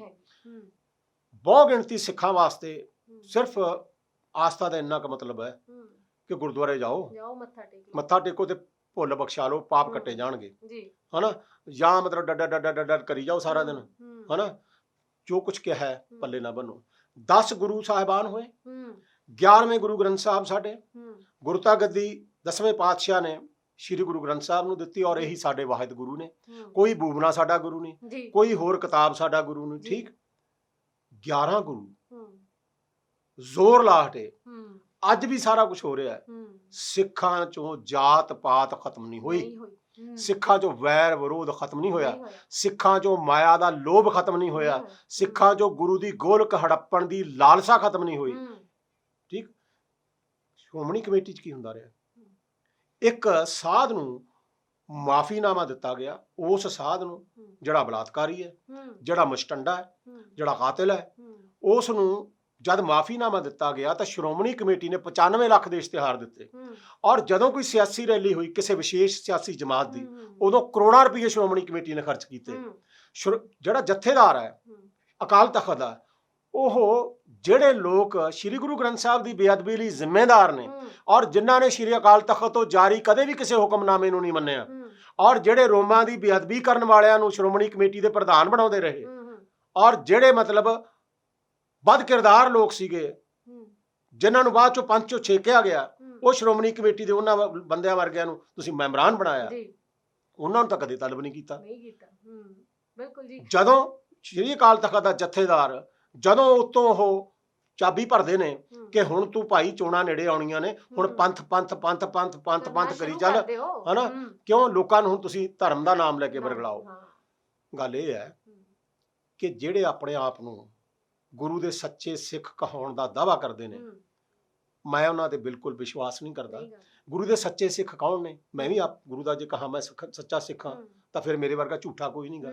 ਗੁਰੂ ਦੇ ਸੱਚੇ ਸਿੱਖ ਉਹ ਨੇ ਜਿਹੜੇ ਦਸਾਂ ਨਹਾਂ ਦੀ ਕਿਰਤ ਕਰਦੇ ਨੇ, ਜਿਨ੍ਹਾਂ ਨੂੰ ਕੋਈ ਨਹੀਂ ਜਾਣਦਾ, ਜਿਹੜੇ ਮੈਲੇ ਲਿਬਾਸ ਦੇ ਵਿੱਚ ਸ਼੍ਰੀ ਹਰਿਮੰਦਰ ਸਾਹਿਬ ਆਉਂਦੇ ਨੇ, ਯਥਾ ਸਮਰੱਥਾ ਟਕਾ 2 ਟਕੇ ਟੇਕਦੇ ਨੇ, ਗੁਰੂ ਦਾ ਲੰਗਰ ਛਕਦੇ ਨੇ, ਠੀਕ ਹੈ, ਤੇ ਘਰ ਨੂੰ ਚਲੇ ਜਾਂਦੇ ਨੇ। ਬਿਲਕੁਲ ਗੱਲ ਇਹ ਹੈ ਕਿ ਨਾ ਤਾਂ ਤੁਹਾਡੇ ਅੰਦਰ ਕਿਸੇ ਵੀ ਤਰ੍ਹਾਂ ਦੀ ਕੁਰਸੀ ਨੂੰ ਲੈ ਕੇ ਲਾਲਚ ਹੋਣਾ ਚਾਹੀਦਾ, ਨਾ ਤੁਹਾਡੇ ਅੰਦਰ ਗੁਰਦੁਆਰੇ ਦੀ ਗੋਲਕ ਨੂੰ ਲੈ ਕੇ ਲਾਲਚ ਹੋਣਾ ਚਾਹੀਦਾ, ਨਾ ਤੁਹਾਡੇ ਅੰਦਰ ਇਹ ਮਨਸ਼ਾ ਹੋਣੀ ਚਾਹੀਦੀ ਹੈ ਕਿ ਇਹ ਸਾਰਾ ਦਾ ਸਾਰਾ ਪੈਸਾ ਹੜਪ ਕੇ ਮੈਂ ਸਿਰਫ ਆਪਣੇ ਪਰਿਵਾਰ ਦੀ ਹੀ ਤਰੱਕੀ ਦੇ ਉੱਤੇ ਲਗਾਵਾਂ। ਜੇਕਰ ਗੁਰੂ ਗ੍ਰੰਥ ਸਾਹਿਬ ਜੀ ਦੀ ਗੱਲ ਕੀਤੀ ਜਾਵੇ ਤੇ ਜੇ ਤੁਸੀਂ ਸੱਚੀ ਦੇ ਵਿੱਚ ਸਿੱਖ ਕਹਾਣੇ ਹੋ ਤਾਂ ਤੁਸੀਂ ਫਿਰ ਗੁਰੂ ਦੀ ਬਾਣੀ ਨੂੰ ਸਮਝੋ। ਗੱਲ ਇਹ ਹੈ, ਬਾਣੀ ਨੂੰ ਸਮਝੋ ਕਿ ਬਾਣੀ ਦੇ ਵਿੱਚ ਕੀ ਕਿਹਾ ਗਿਆ। ਜੇਕਰ ਤੁਸੀਂ ਗੁਰਦੁਆਰੇ ਦੇ ਵਿੱਚ ਜਾ ਕੇ ਗੋਲਕ ਦੀ ਲੜਾਈ ਲੜੋਗੇ, ਜੇਕਰ ਤੁਸੀਂ ਕੁਰਸੀ ਦੀ ਲੜਾਈ ਲੜੋਗੇ, ਤਾਂ ਕੀ ਉਹ ਪਰਮਾਤਮਾ ਤੁਹਾਨੂੰ ਦੇਖ ਨਹੀਂ ਰਿਹਾ? ਅਸੀਂ ਕਰਮਕਾਂਡੀ ਹੋ ਗਏ ਹਾਂ। ਕਰਮਕਾਂਡੀ ਕਿਵੇਂ ਹੋ ਗਏ ਹਾਂ? ਪਹਿਲਾਂ ਮੈਨੂੰ ਇੱਕ ਗੱਲ ਦੱਸੋ ਵੀ ਕਿਸੇ ਨੂੰ ਕੀ ਚੱਟੀ ਪਈ ਹੈ ਕਿ ਉਹ ਮੇਰੇ ਵਾਸਤੇ ਅਰਦਾਸ ਕਰਕੇ ਤੇ ਆਪਣੇ ਆਪ ਨੂੰ ਜੋਖਮ ਚ ਪਾਊਗਾ, ਔਰ ਫਿੱਟ ਲਾਣ ਤੇ ਮੇਰੇ, ਜੇ ਮੈਂ ਆਪਣੇ ਵਾਸਤੇ ਪਰਿਵਾਰ ਦੀ ਬਿਹਤਰੀ ਵਾਸਤੇ ਖੁਦ ਅਰਦਾਸ ਨਹੀਂ ਕਰ ਸਕਦਾ। ਕਿਸੇ ਦੀ ਜੇਬ ਚ 100 ਰੁਪਇਆ ਪਾਓ ਤਾਂ ਇਹ ਮੁੱਲ ਦੀ ਅਰਦਾਸ ਹੋਗੀ, ਤੇ ਜਿਹੜੀ ਚੀਜ਼ ਤੁਸੀਂ ਮੁੱਲ ਲੈ ਰਹੇ ਹੋ ਉਹਦਾ ਮਤਲਬ ਤੁਸੀਂ ਇੱਕ ਸੌਦੇਬਾਜ਼ੀ ਕਰ ਰਹੇ ਹੋ। ਤੁਸੀਂ ਪਾਠ ਰਖਾਓ ਤਾਂ ਜੀ 5100 ਜੀ ਇੰਨੇ ਜੀ ਲੱਗਣਗੇ, ਫਿਰ ਉਸ ਪਾਠ ਨੂੰ ਤੁਸੀਂ ਖੁਦ ਨਹੀਂ ਕਰਦੇ। ਜੇ ਇੱਕ ਸਤਰ ਸ਼੍ਰੀ ਗੁਰੂ ਗ੍ਰੰਥ ਸਾਹਿਬ ਦੀ, ਜੇ ਇੱਕ ਸ਼ਬਦ ਮੂਲ ਮੰਤਰੀ ਖਾਲੀ ਜੇ ਤੁਸੀਂ ਮਨ ਚ ਵਸਾ ਲਿਆ ਤੇ ਉਹਦੇ ਤੇ ਅਮਲ ਕਰਨਾ ਸ਼ੁਰੂ ਕਰ ਦਿੱਤਾ, ਅਮਲ ਪਹਿਮ ਪੱਕਾ ਅਮਲ, ਸਥਾਈ ਅਮਲ ਕਰਨਾ ਸ਼ੁਰੂ ਕਰਤਾ, ਤਾਂ ਤੁਹਾਨੂੰ ਹੋਰ ਕੁਝ ਪੜ੍ਹਨ ਦੀ ਜ਼ਰੂਰਤ ਨਹੀਂ। ਅਲਾਮਾ ਇਕਬਾਲ ਦਾ ਇੱਕ ਕਥਨ ਹੈ, ਯਕੀਨ ਹੁਕਮ ਅਮਲ ਪਹਿਮ ਮੁਹੱਬਤ ਫਾਤਿਹ ਆਲਮ, ਜਿਹਾਦੇ ਜ਼ਿੰਦਗਾਨੀ में ये है मर्दों की शमशीर है। ਮੁਹੱਬਤ ਹੈ ਜਿਹੜੀ, ਪਿਆਰ ਹੈ, ਇਹ ਹਰ ਧਰਮ ਦਾ ਆਧਾਰ ਹੈ। ਔਰ ਜਿਸਨੇ ਇਹਨੂੰ ਸਮਝਿਆ ਨਹੀਂ, ਸਾਡੇ ਕੀ ਹੋ ਗਿਆ? ਸਾਡੇ ਪਿਆਰ ਦਾ ਮੁਹੱਬਤ ਦਾ ਢੋਂਗ ਹੋ ਗਿਆ। ਬਿਲਕੁਲ। ਆਪਣੇ ਆਪ ਨੂੰ ਅਸੀਂ ਫਰਾਖ ਦਿਲ ਆਖਦੇ ਹਾਂ ਤੇ ਅਖਬਾਰਾਂ ਦੇ ਵਿੱਚ ਤੇ ਇਸ਼ਤਿਹਾਰ ਪੜ੍ਹਨ ਵਾਲੇ ਹੁੰਦੇ ਨੇ। ਜਿੱਥੇ ਅੱਜ ਕੱਲ ਸਾਡੀਆਂ ਬੀਬੀਆਂ ਇਹ ਕਹਿੰਦੀਆਂ ਨੇ, ਘਰਾਂ ਦੇ ਵਿੱਚ ਤੁਸੀਂ ਜਿਹੜੇ ਮੈਂ ਬਹੁਤ ਵੱਡੇ ਵੱਡੇ ਅਫਸਰਾਨ ਦੇਖੇ ਨੇ ਜਿਹੜੇ ਖੁਦ ਦਸਤਾਰਧਾਰੀ ਨੇ ਤੇ ਅੱਗੇ ਬੱਚੇ ਘੋਣ ਮੋਣ ਨੇ। ਬਿਲਕੁਲ ਠੀਕ ਹੈ, ਇਹ ਆਮ ਹੀ ਟ੍ਰੈਂਡ ਹੋ ਇਹ ਆਮ ਚੁੱਕਾ ਹੈ। ਤੇ ਬੀਬੀ ਕਹਿੰਦੀ ਹੈ ਕਿ ਜੀ ਮੈਨੂੰ ਦਸਤਾਰਧਾਰੀ ਵਰ ਨਹੀਂ ਚਾਹੀਦਾ। ਇਹ ਕੌਮ ਦੀ ਅਧੋਗਤੀ ਦਾ ਜਿਹੜਾ ਹੈ ਮੋੜ ਹੈ ਕਿ ਜਿੱਥੇ ਅਸੀਂ ਥੱਲੇ ਨੂੰ ਜਾ ਰਹੇ ਹਾਂ। ਔਰ ਫਿਰ ਇਹ ਹੈ ਕਿ ਤੁਸੀਂ ਐਡੇ ਅਡੰਬਰੀ ਹੋ ਗਏ ਹੋ ਕਿ ਜੀ ਇੱਕ ਬੰਦਾ ਹੈ ਉਹ ਕਦੇ ਸੋਨੇ ਦਾ ਮਤਲਬ ਵੱਡਾ ਸਾਰਾ ਕੋਈ ਹਾਰ ਲੈ ਜਾਂਦਾ ਹੈ, ਕਦੇ ਸੋਨੇ ਦਾ ਵੱਡਾ ਮੁਕਟ ਲੈ ਜਾਂਦਾ ਹੈ। ਇੱਕ ਬੀਬੀ ਆ ਬੰਬੇ ਤੋਂ, ਕਦੇ ਸੋਨੇ ਦਾ ਉਹ ਕਦੇ ਚੌਰ ਲੈ ਆਉਂਦੀ ਹੈ, ਕਦੇ ਕੁਛ ਲੈ ਆਉਂਦੀ ਹੈ। ਇਹਨਾਂ ਨੂੰ ਪੁੱਛਣ ਵਾਲਾ ਹੋਵੇ ਕਿ ਪੰਜਾਬ 'ਚ ਇਹੋ ਜਿਹੇ ਮਾਜ਼ੂਰ ਬੱਚੇ ਨੇ ਜਿਨ੍ਹਾਂ ਨੂੰ 2 ਵਕਤ ਦੁੱਧ ਨਹੀਂ ਮਿਲਦਾ, ਬਿਲਕੁਲ ਨਹੀਂ ਮਿਲਦਾ, ਜਿਨ੍ਹਾਂ ਕੋਲੇ ਕਿਤਾਬਾਂ ਹੈ ਨਹੀਂ, ਜਿੱਥੇ ਦੂਰ ਦਰਾਜ਼ ਸਕੂਲ ਹੈ ਨਹੀਂ। ਓਏ ਤੁਸੀਂ ਕਿਸ ਅਡੰਬਰ 'ਚ ਫਸੇ ਹੋ? ਜਿਹੜੇ ਪਾਸਿਓਂ ਗੁਰੂ ਨੇ ਰੋਕਿਆ ਸੀਗਾ ਉਸੇ ਖਾਈ ਖੂਹ ਖਾਤੇ 'ਚ ਤੁਸੀਂ ਡਿੱਗੀ ਜਾਂਦੇ ਹੋ। ਜੀ ਜੀ ਜੀ ਬਿਲਕੁਲ। ਔਰ ਇਸ ਗੱਲ ਨੂੰ ਕੋਈ ਕੰਡੈਮ ਨਹੀਂ ਕਰਦਾ। ਅਸੀਂ ਦਿਨ ਬ ਦਿਨ ਅਗਿਆਨੀ ਹੁੰਦੇ ਜਾ ਰਹੇ ਹਾਂ। ਖੋਜ ਸ਼ਬਦ ਮੈਂ ਲੈ, ਸ਼ਬਦ ਦੇ ਅੰਦਰ ਜਾਣ ਦੀ ਨਾ ਸਾਡੇ 'ਚ ਬਿਰਤੀ ਹੈ ਨਾ ਸਮਰੱਥਾ ਹੈ। ਪਰ ਸਾਨੂੰ ਇਹ ਹੈ ਕਿ 2 ਗੇੜੇ ਉੱਤੋਂ ਦੀ ਦੇ ਕੇ ਪਾਪ ਜਿਹੜੇ ਨੇ ਉਹ ਕੱਟੇ ਜਾਣ। ਬਿਲਕੁਲ ਗੱਲ ਇਹੀ ਵਾਰ-ਵਾਰ ਆਉਂਦੀ ਹੈ ਕਿ ਜਿਹੜੀਆਂ ਵੀ ਇਹ ਲੜਾਈਆਂ ਝਗੜੇ ਹੋ ਰਹੇ ਨੇ ਉਹਦਾ ਜਿਹੜਾ ਇਨਸਾਨ ਹੈ ਉਹ ਭਟਕ ਚੁੱਕਿਆ ਹੈ।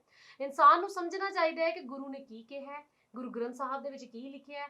ਕਿਸੇ ਨੂੰ ਖੁਸ਼ੀ ਦੇਣਾ, ਕਿਸੇ ਦੇ ਲਈ ਕੋਈ ਕਰਮ ਕਰ ਦੇਣਾ ਜੋ ਉਹਦੇ ਵਿੱਚ ਪਰਮਾਤਮਾ ਦਾ ਵਾਸ ਹੈ, ਉਹ ਇੱਦਾਂ ਮੱਥੇ ਟੇਕ ਕੇ ਜਾਂ ਗੁਰਦੁਆਰਿਆਂ ਦੇ ਵਿੱਚ ਇੰਨਾ ਦੇ ਕੇ ਉਹ ਪੂਰਾ ਨਹੀਂ ਹੋ ਸਕਦਾ।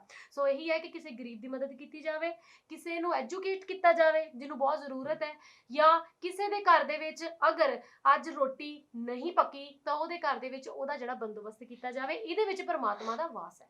ਦੇਖੋ ਗੁਰੂ ਸਾਹਿਬ ਨੇ ਵੀ ਬਿਲਕੁਲ ਇਹੀ ਗੱਲ ਕੀ ਹੈ, ਘਾਲ ਖਾਏ ਕਿਛ ਹੱਥੋਂ ਦੇ, ਨਾਨਕ ਰਾਹ ਪਛਾਣੇ ਸੇ।